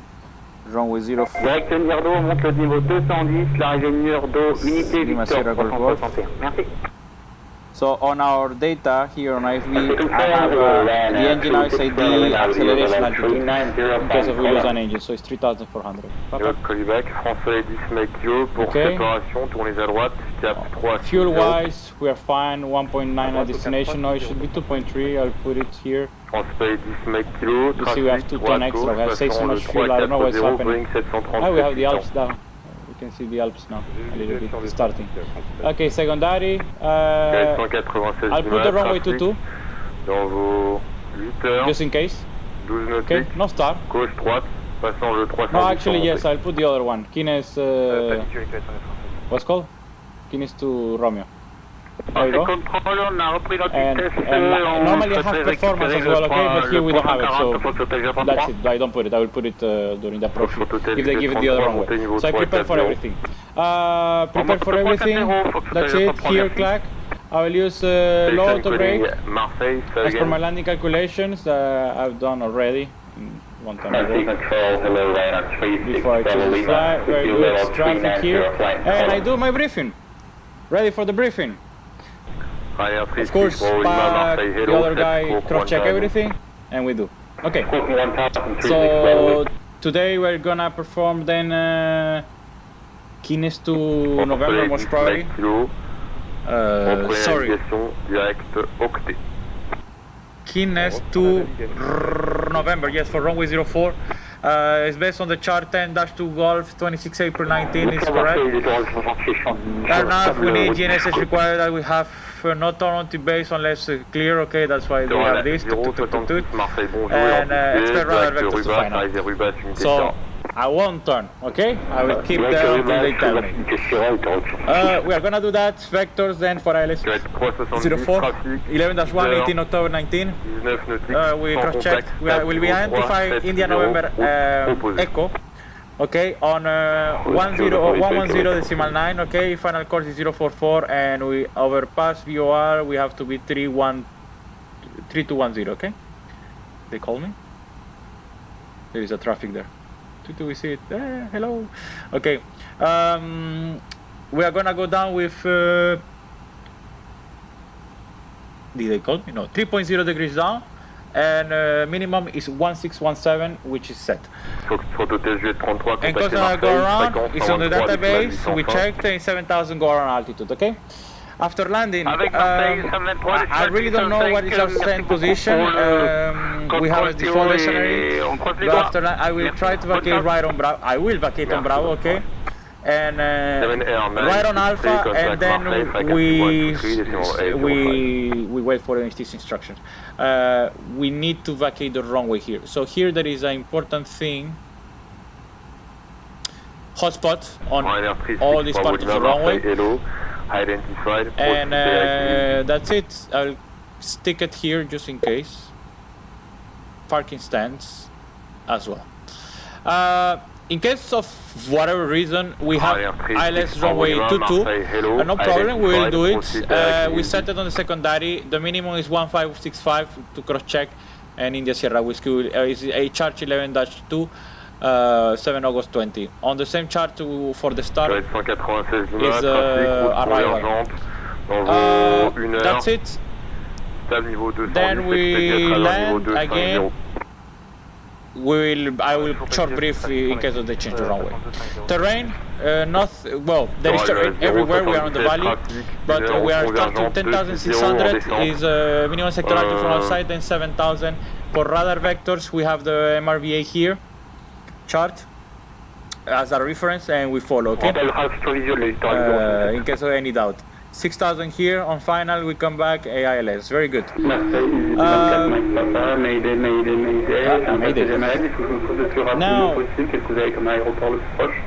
Ooh, what's happening? 24 Mike Papa, Mayday, Roger. Je vous propose Let's continue our briefing. Actuellement à 12 Then, weather considerations. We know it's 3 degrees, it's icing condition. We'll use our engine NPIs. Depending on the situation, we might use the wind one. Fuel-wise, we have plenty of fuel, okay? Procedure, nothing special. Aircraft is okay. Status is fine. There's nothing. Aircraft. Passengers, well, we have all of you here. Cargo, nothing special. Then there's good threat. What is the threat? We're not sure about the wrong news because there is no ATC right now. So, but we have how we mitigate this threat.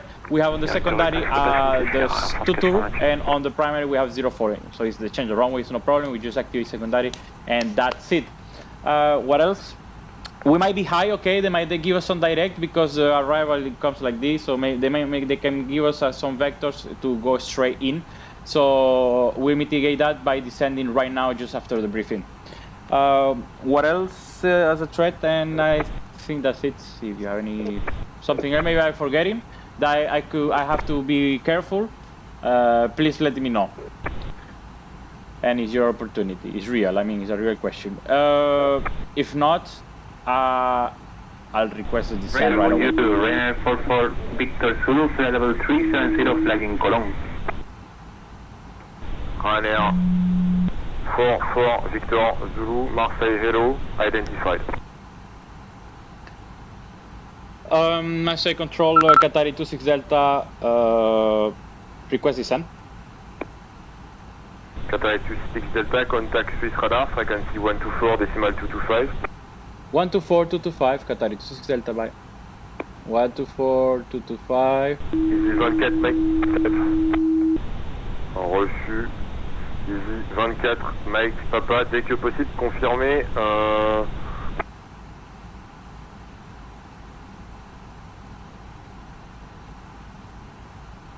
Control, hello, this is Qatari 26 Delta. Flight level 360, request descent. Qatari 26 Delta, Swiss radar, hello, identified.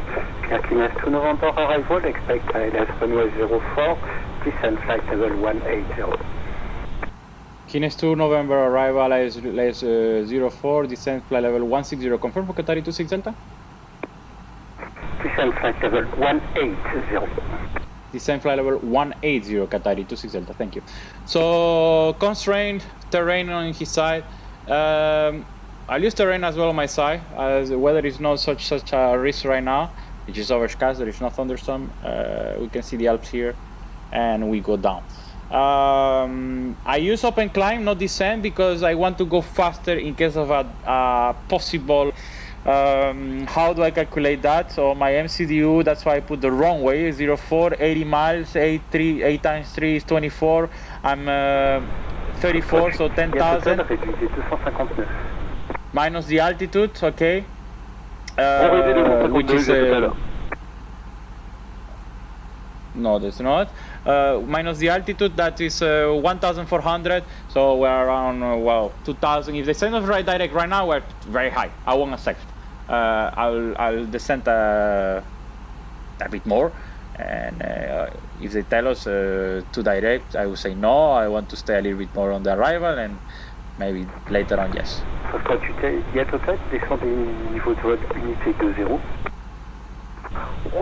So, right now, seatbelt is 20 minutes before landing, or so 20, we have 53, I'll put seatbelt on like this, the girls, well, the cabin crew start to prepare for landing, seatbelt on, and as I put the seatbelt on, I do my approach checklist. Briefing, confirm, ECAM status check, and seatbelt on, turn to the line, that's it.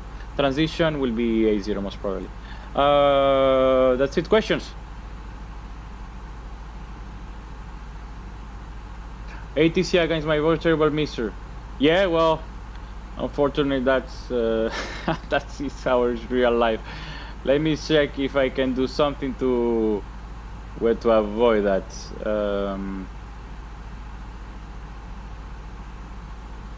I will increase the volume of my microphone. I will reduce IVAO. Baron, are you there? Everything's good? Yep. Okay.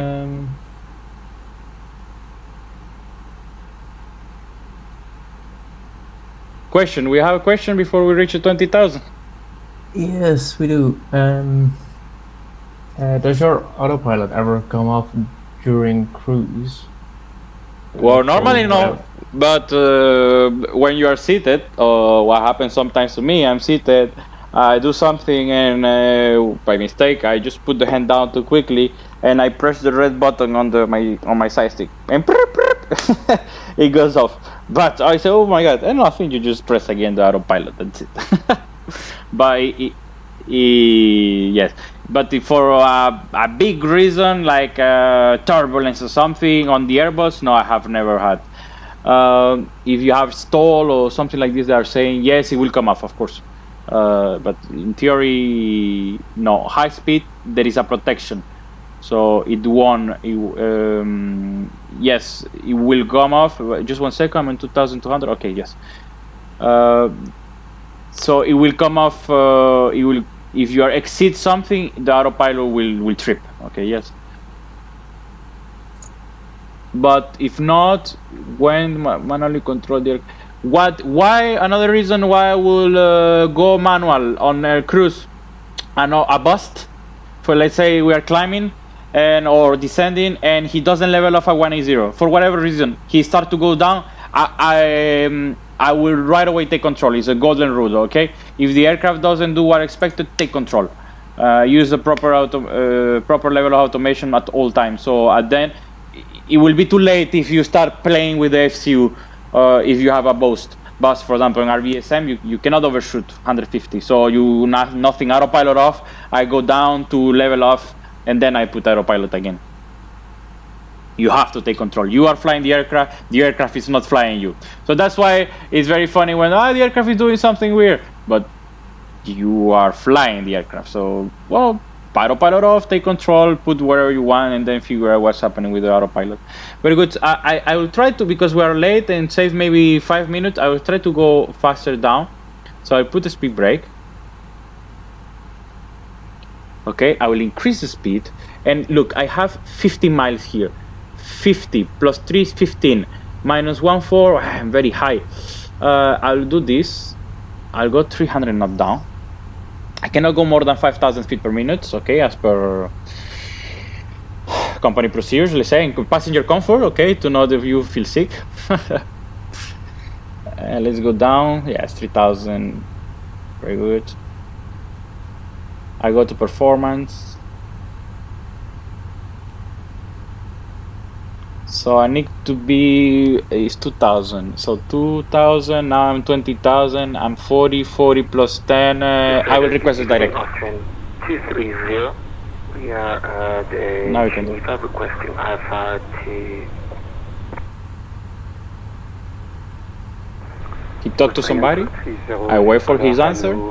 Clear for Alger, Airbus Niner November departure, initial flight level 900. Squawk 5716. 1716. Okay, very good. Clear to all GLs are filed, was 9 November.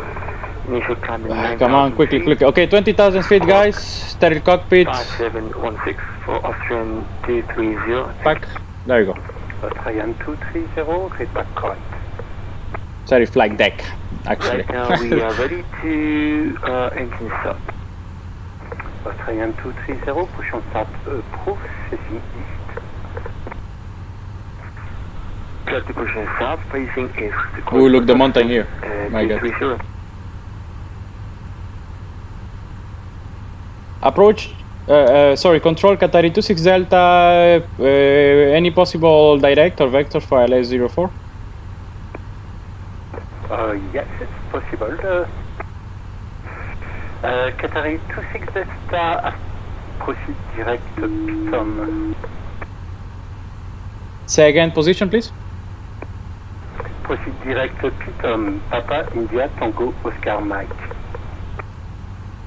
Direct Piton, Papa India Tango Oscar Mike, and request descent Qatari 26 Delta. In 1 minute, sir. So Piton, let's go. I will my speed brake up again. Piton, well, that's the direct, quite weird. We're 45 miles from Sierra Papa. The Golf Alpha Victor is 38 miles. We are, Mehmet says 10,000. He cannot make us descend, most probably due to the mountains. I will check the en route to see the grid Mora and to see why he cannot make us go down. I put low route, okay, and I close this. Let's see where is the grid Mora here.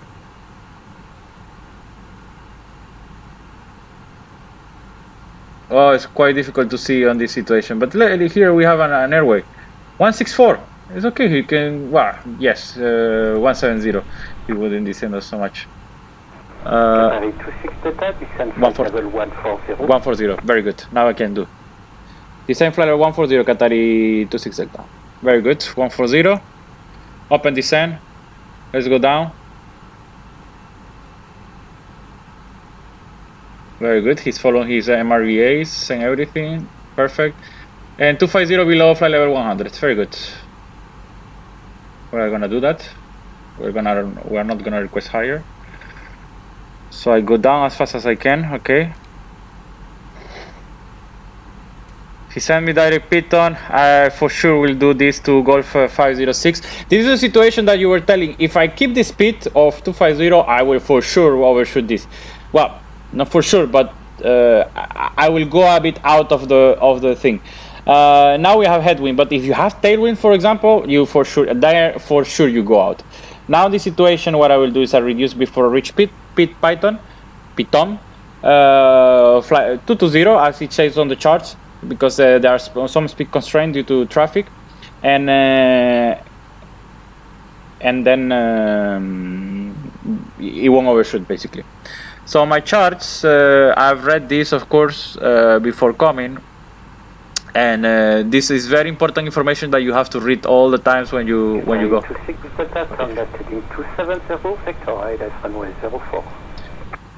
Left heading 270, Qatari 26 Delta. Oh yes, perfect. Now I go faster down. Officer on 230, ready for taxi. Okay, left heading 270, selected, set, fly 140 blue, all blue. Check, open descend, let's go down. 2000, we are how many miles? It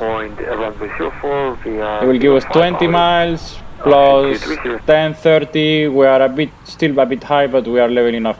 So as we are leveling off and we need to lose speed, I will reduce the speed right now. Like this, when he will give us descent again, I can trade my speed, my low speed for altitude. So I will increase the speed again to 220 or more, and descend faster. So what I'll do, I'll put the speed brake a little bit in order to reduce my speed. Descent flight level 110, left heading 270. We descend 110, left heading 270, Qatari 26 Delta. Very good. Thrust high up and descend heading 270 blue. Very good.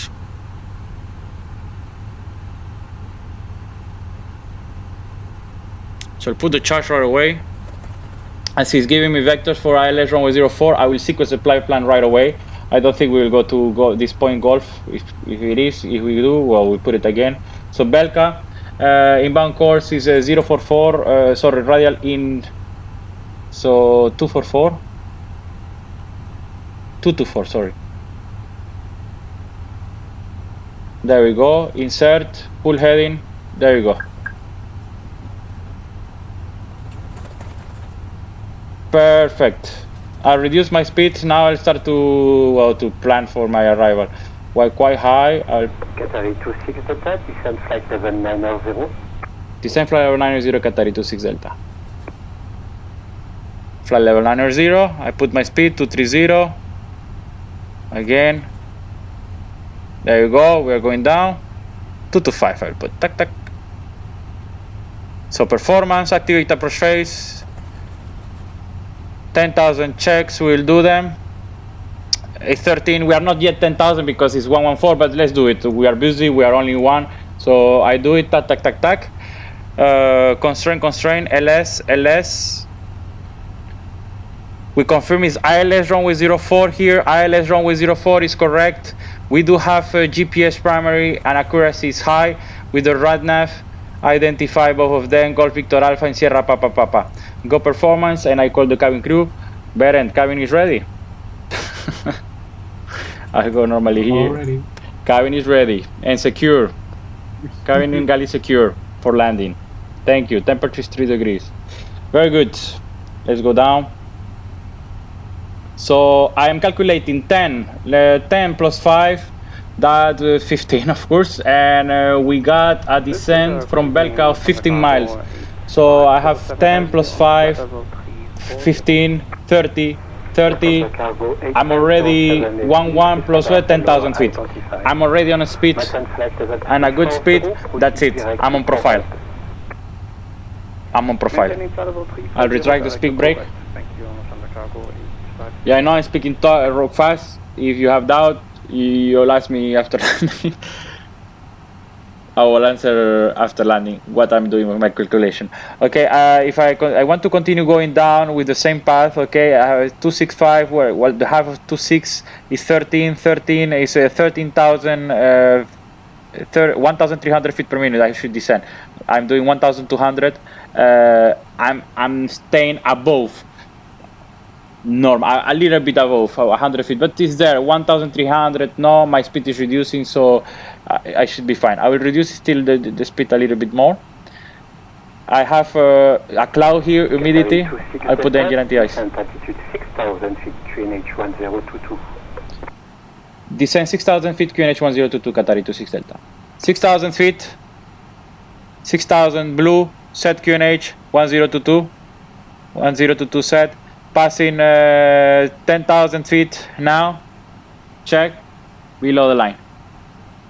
Below the line, barrel reference, QNH 1022 cross-checked, minimum, set, animal selector, normal. There we go, we have our clouds, our temperature here, 8 degrees. Right heading 320 for base. Right 320 for base, Qatari 26 Delta. Foot flap 1. Right 320. 230, hold point, golf. I have 9,000. I'm 18 miles. Australian 230, wind 0. I put speed brake. 5 knots, runway 04, clear for takeoff. I reduce the speed. With information, clear for takeoff, Austrian 230. 320 is set, blue. Oh, what happened?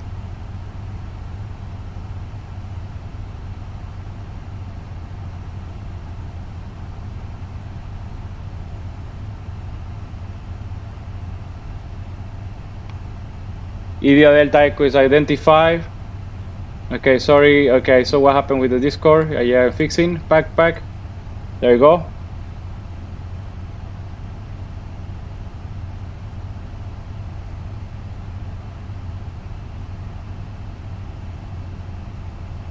We're quite high. Too high. 18 miles, 8,000. Gear down. Right heading 010. Non-standard. Approach runway 04, report established. Say again, heading for Qatari 26 Delta. I don't know the heading, I just turned right away. 010. That's it. 010 heading and clear ILS runway 04 Qatari 26 Delta. Okay, I approach. Autopilot 2. Glide slope for intersection from above because we're quite high, so I put vertical speed.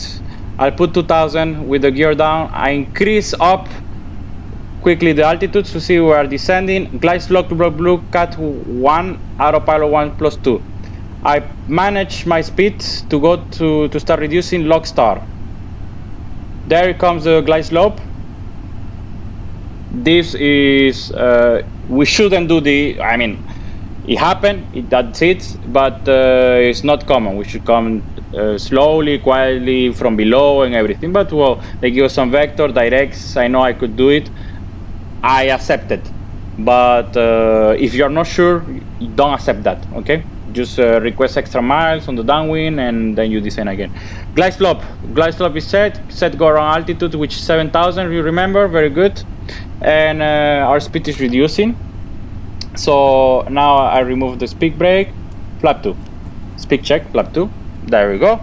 And I will keep 180 until 10 miles. Australian 230, departure identified. climb flight level 190. Climbing 190, altitude 30. There we go.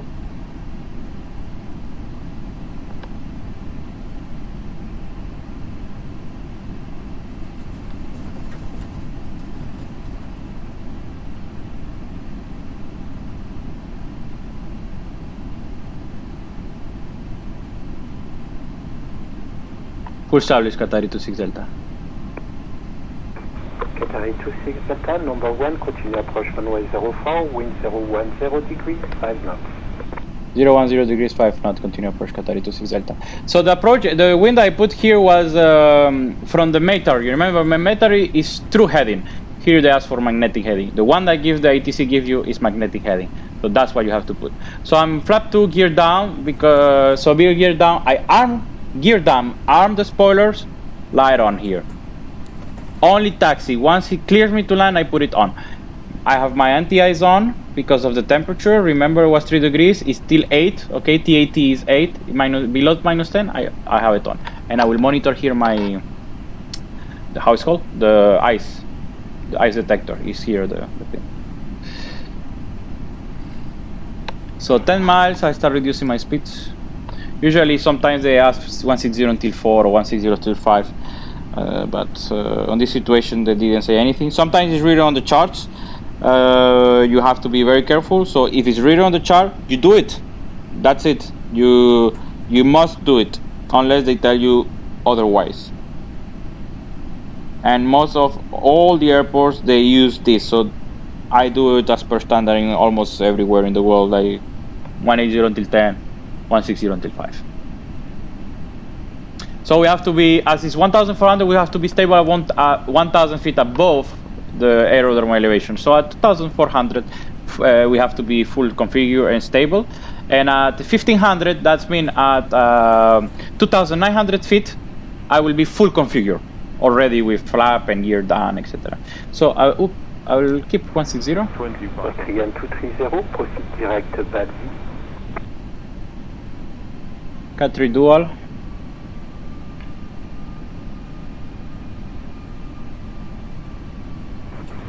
Austrian 230, proceed direct Badi. Proceed direct Badi, Austrian 230. Qatari 26 Delta, wind 010 degrees, 5 knots, runway 04, clear to land. Clear to land, runway 04, Qatari 26 Delta. That's it, we are clear to land, and here we put the light on, pack, takeoff. Like this, we know that we were clear to land. If we forget by anything, we know.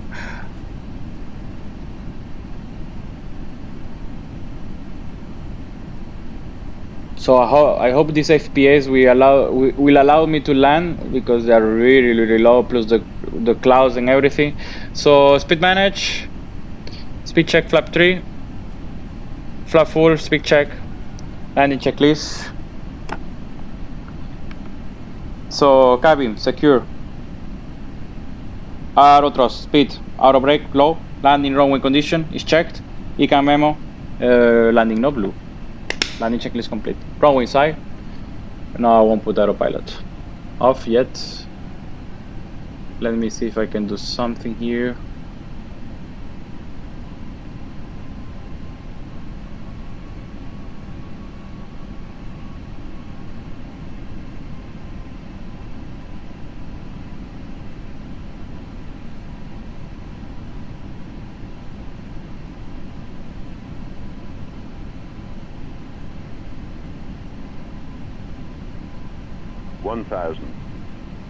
Stable.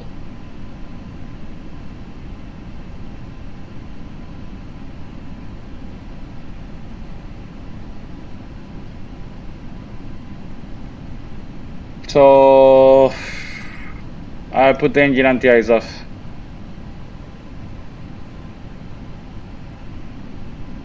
I will request it normally, but I wouldn't do it in the real life, but here with the aircraft and everything is weird, so it will give a lot of power and it might be trouble. Okay, so autopilot off. 400.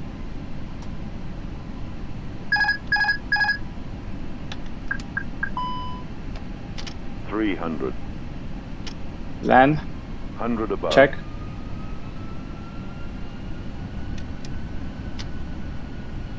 Speed, land, check. Correcting. 100 above, check. Minimum. Continue. What is happening Minimum here? 100. Minimum, continue. Go down, go down. 50, 40, 30, 20. Retard. 10. 5. There you go.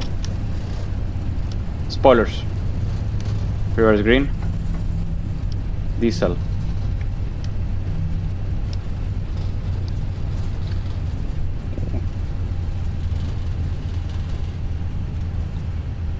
That's why I put the engine anti-ice off. You saw that it started to go down and up like crazy, because if I would have put it to the anti-ice off, it give more idle, so the speed would have been even more. I don't know, it's something weird that does the aircraft. Okay, vacated, we'll vacate here on high speed by Bravo. Climbing 230, Alpha 230. Reverse are off, 70 knots. I don't care about the lights, anything. I will first vacate the runway, okay? I hear my taxi instructions, and then I take care of the aircraft. Vacating by Bravo, Qatari 26 Delta. Qatari 26 Delta, taxi to stand 33 via Outer. Say again, stand 33, confirm?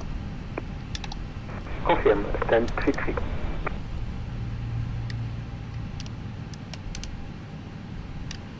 Stand 33.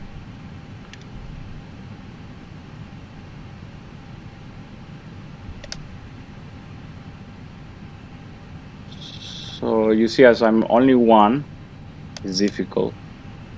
But now, okay, the first action is speed brake, and then that's what the pilot flying does. Then the rest is the pilot monitoring, but here is very difficult. Okay, I'll do this, light it off here, back. The strobe is off as we were talking. Then the transponder, we go here, off. We keep this auto, but we remember IVAO, it didn't work for us, so I put it again. I put it manually on my thing, and then flaps are up. APU here. I will start it. This will remove all of this. Ouch. Flight directors off, terrain off, and radar is off. After line checklist. Australian 230, contact Swiss, Marseille control 126.155, bye bye. There we go. Okay, I'm on Alpha, I believe. Yes, Alpha. I was continue Alpha straight. When I'm reaching after Delta Echo is 1030. There will be parking. After landing checklist. So spoiler disarm, radar is off, printing windshield is off, flapper retracted, ticket standby, PU is starting, and reduce engine taxi will consider after landing checklist is completed. So I'm taxiing here. We need 3 minutes for the single engine taxi. So first APU is available, and then we'll do the single engine. So I'm gonna right away call here to see if we can have this 1033. I don't think so.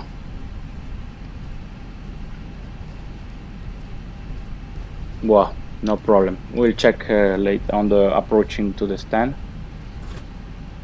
There you go, we have the APU. We are 24 knots. It's up to 30 on straight line. I will start reducing 10 knots, and then I continue again up to 30. So airport, let me see where I am. Very good. On this score, well, you don't see it, but I have it here. On the guys on YouTube, they might see a little bit the charts. So we say between Delta and Echo, we are reaching Delta. Here will be on the right, clear right.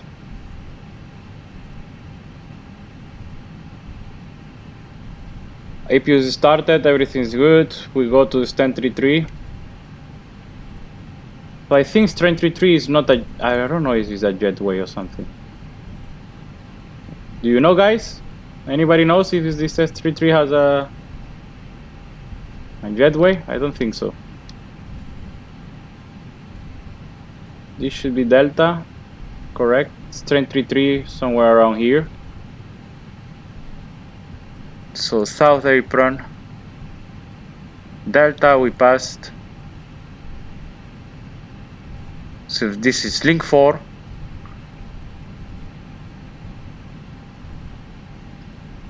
So yes, it should be a position here, stand with so link 4, link 3, and it should be around here. The thing is, I don't know which side to go. I stop because I don't know where I am. I check my card charts. And I will ask. Radar Qatari 26 Delta. Pass your message.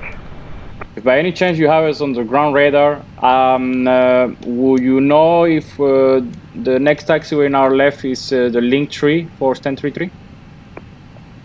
Yes. Okay, so if I understand well, the stand 33 I have to go on diagonal, the next taxiway diagonal to the stand, correct? It's correct. Thank you so much. Good evening. There you go, is the aircraft up. So somehow I have to go, this is link 3, and I have to go there. Let me see if I can see the stand number. Is that one? Yeah, totally is that one. Like this I can call the GXX and park because I don't see really anything.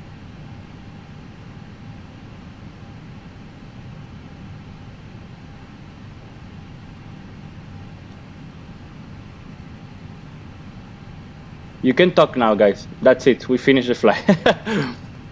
We reach.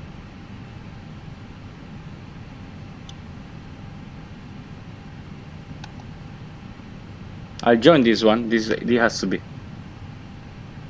But I don't see the number. Like this, they can, you know, attend us.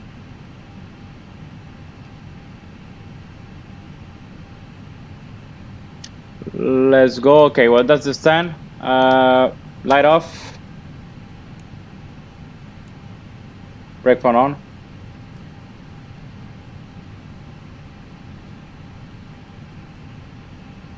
I go slowly, quietly.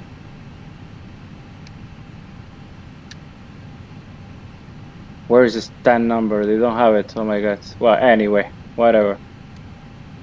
Let's go. So 5 knot maximum, okay, on the parking. We go on the middle. You can. I cannot see there. There you go. This is, you see. The middle is between the two screens. If you can actually notice. I go here. I go slowly.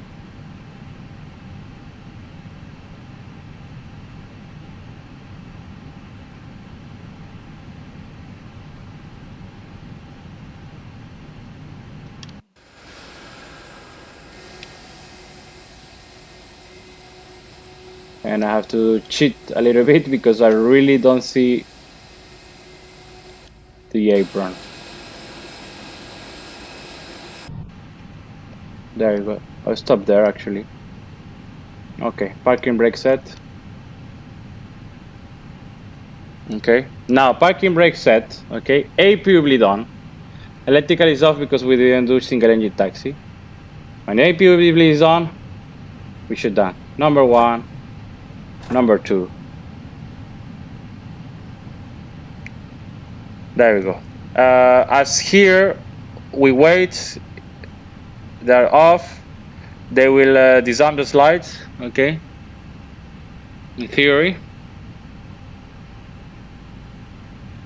There you go. Slime desire. One more. That's it. Now here, beacon off.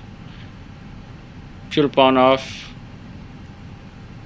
Aft isolation valve off. As beacon is off, we can deboard. Beacon, yes, confirm. There we go. Off, off, off. Now here the squawk code, we clear 2000 and we put it off. There you go. You have to put it 2000 and that's it. I don't call the ATC, that's it, it's fine. I can stay here a while. I don't want to Unico, I don't need that. I can just close the frequency, or yes, you can go by yourself if you want, but you don't have to call the ATC saying that you are how it's called, finish flight plan or etc. Steady copy, the steady flight deck is over, and that's it, guys. We finish. Paperwork now, flight plan, closing timings, signing papers, and prepare to do the other flight the way back. If we are, but no, we are gonna go a layover in Geneva today. So well, that's it. So I'll put the sound here. Beren, we finish. Question, guys. Something else you would like to add? You can, I don't know. What do you think about it? Do you like it? You didn't? Something else that we should improve? I don't know. Just 1 second. I forgot something very important. Parking checklist. If fuel is on, engine is off, seatbelt on, off. Sorry, beacon is off, external light off. Fuel pumps are off. Parking brake control is set. After duration value is off. Parking checklist complete. That's it. Guys, Beren, questions? Parent is not it's not anymore. Okay, well, you then. I'm still here. Don't worry. So yeah, is there anyone here in the channel who wants to ask a question to Mikael? On voice, maybe.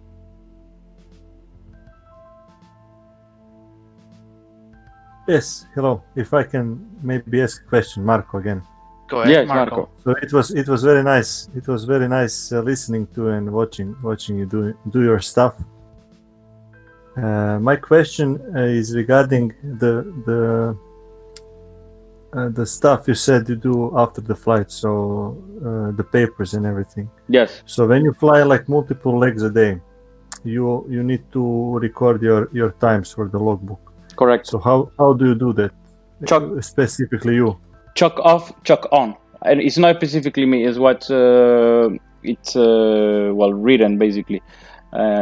If we go here, these times. You see it on the Discord. This timing. This. On chuck off at 24/7 we put off parking brake. Yes. So we were delayed by 70 minutes, guys. Reason. Well, you make me got delay, and we landed at 2214, and we flew 1 hour 8 minutes. So actually, we did 4 minutes earlier than we were expecting. 1 hour 12, you remember? 1 hour 35 total flight time. So this is what you record: 1 hour 35. These two timings here: the chuck on and chuck off, chuck off, chuck on. Okay, and now do you write like these times immediately after the flight, or do you like record all the times for the day, and then after you go home you write it down? Well, if it's a training, if by anything I did a training, for example, I would do it then immediately then, because usually sometimes they have to write down sign the logbook, the captains, instructors. Sorry. Okay. If I am normal line, I don't. I do it like every 2 weeks or something. Like during a really long flight, like 5-hour flight, during this half an hour that you already prepare everything, you took fuel, everything. I just take my logbook, I fill up the flight times, and until the next half an hour or something else that I have to do, I have to maybe review the routing, the compression route, or when you are on flight. Now this flight was very short. You saw we were already in cruise. I started to prepare right away. I prepare almost immediately, usually 1 hour before the arrival. But when you are really long flight, on the secondary, you insert the way that you might take to go to the alternate, to an en route alternate. If you have an issue, you already know where you are going to go. You have the weather of that airport. You have everything in the approach. So you're prepared. If something happened, you go there. So today we didn't do it because it was a short flight. We were already going to Geneva. So if something happened, well, depending on the situation, I might have even continued to Geneva. But yes, because of these long flights, I do the logbook every 2 weeks or something like that. But in those 2 weeks, you need to record the times. So you do have some. I have it on the iPad. I have it on the iPad. I mean, okay. We have our roster, you know, our plan. So I have everything there, and I just write it down after on the fly. You know, I have it. But if by any what I was doing before, because before I didn't have that, I was writing down in a little notebook.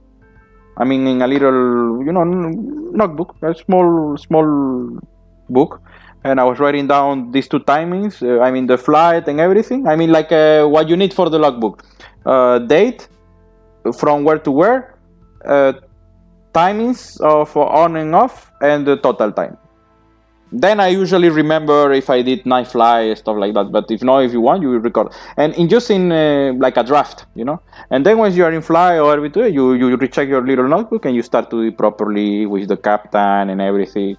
It depends on the airlines and the situation, how they have it. Some airlines, they don't have the ACARS and everything, so you don't have the timings. So you have to write it by yourself, what you wrote on the flight plan.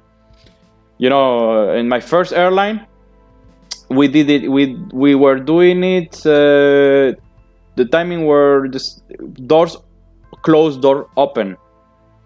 So we were writing that on the flight plan when we were closing and everything.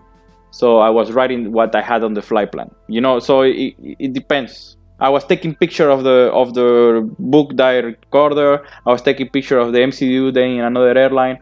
So you find yourself your backup of where the airline or the place you will be flying. Thank you.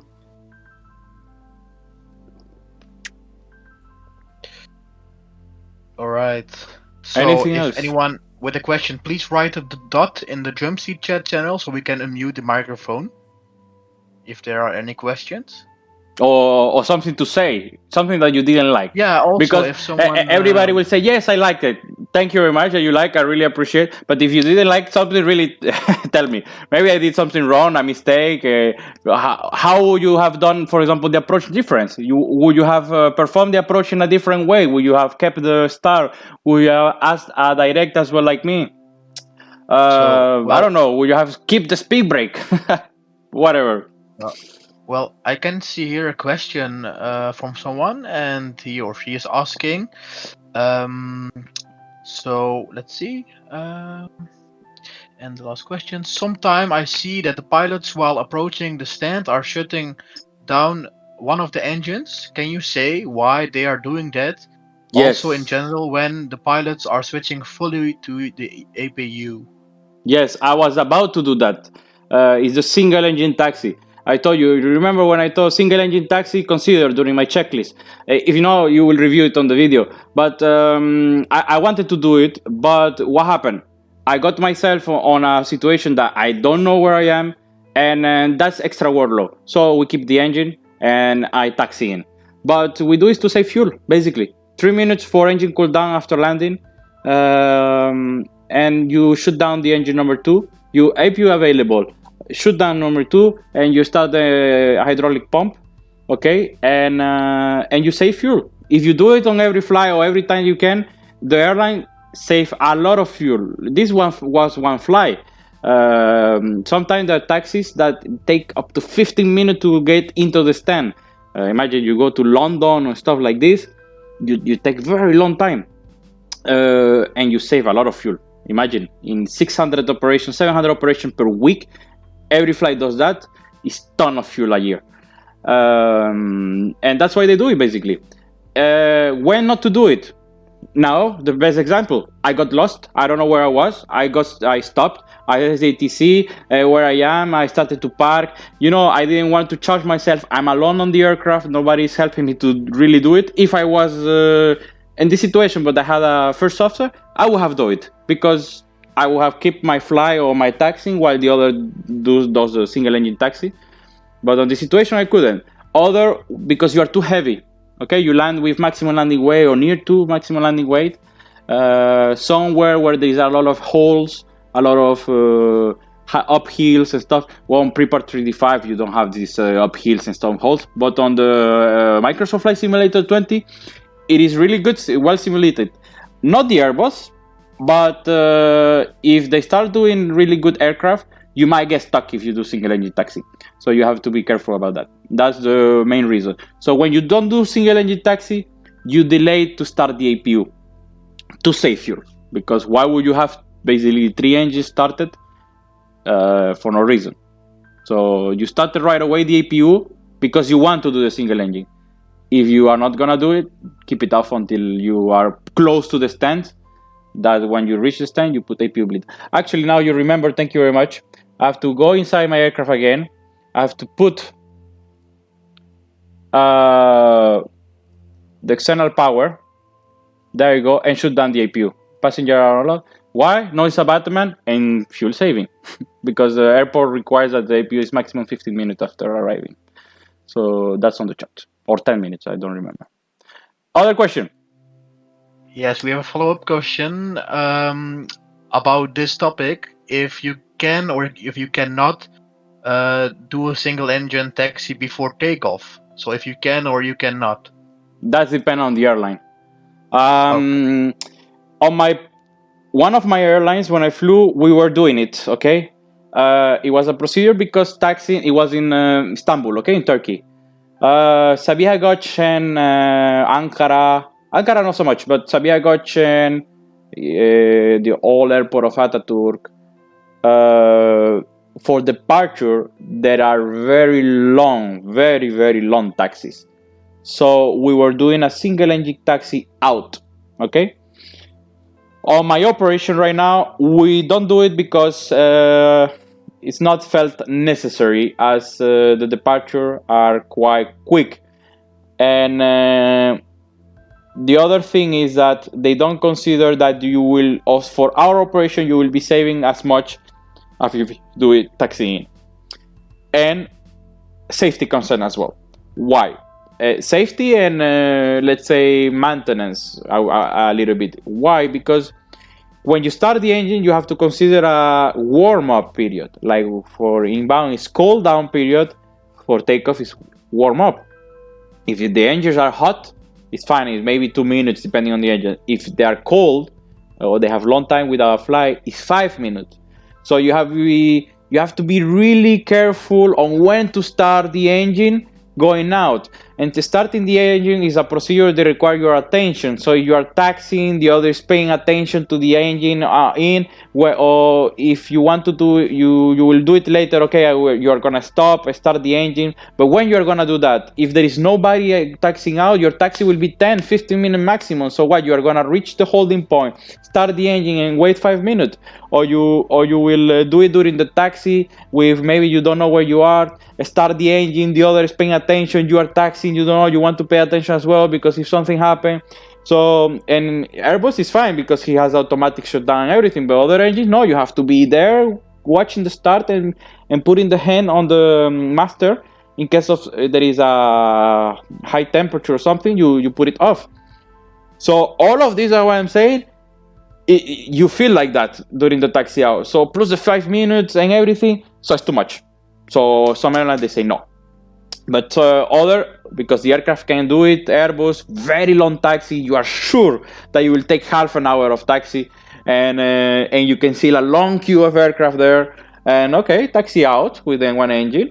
When you reach the final queue, you see 10 aircraft. Bah, there you go. You calculate more or less. Each aircraft is 1 minute. If they are heavy, if they are a medium behind heavy, will be you add 2. Or and you say, okay, 10 aircraft, well, I'll start the engine. You still have time, but yeah, it depends on the operation. You can do it, but personally, and even on IVAO, I wouldn't suggest because you will lose time. you have to wait 5 minutes to engine start. Well, of course, you can go and and take off like this, but it's not the idea. You want to be realistic. Yeah, I wouldn't suggest to do it on IVAO. You start both engines, and that's it. And if you are heavy, that's another thing. So there are many things. If you are imagine almost maximum takeoff way, you will get stuck with one engine. You cannot advance. Another question. I know I speak too much, but when you ask me to question like this, it's I start to go. So we have time left for only one more question. So I'm gonna see first if there is a question from another topic. If no, I see here that there is another question from this topic. So if there's anyone else with another topic, please let us know, and then we can. Yeah, it will be the last question. So just wait a bit, Brett. Yeah, I see people writing. Yeah, I see that too. So let them type.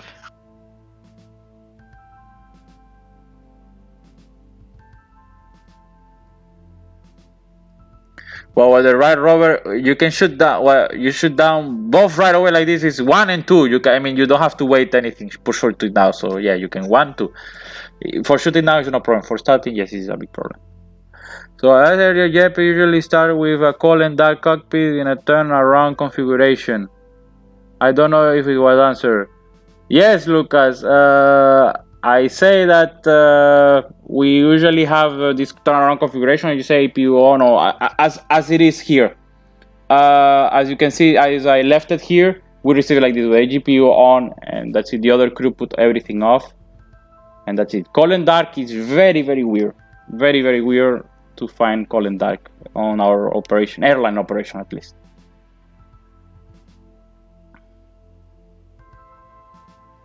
So, well, I guess that's the last question, or that was the last question for. Faris, you're gonna take over now from me. Yeah, of course. I mean, right. First of all, I'd like to thank Mikael for your time and your guidance. I think we went a bit over 2 hours, but I think you have really done a very good job. So thank you very much for that. I'd like to also thank every single one of you guys who are following us on Discord, on YouTube as well. We've got some people following us. This is providing us with a great learning experience at PR.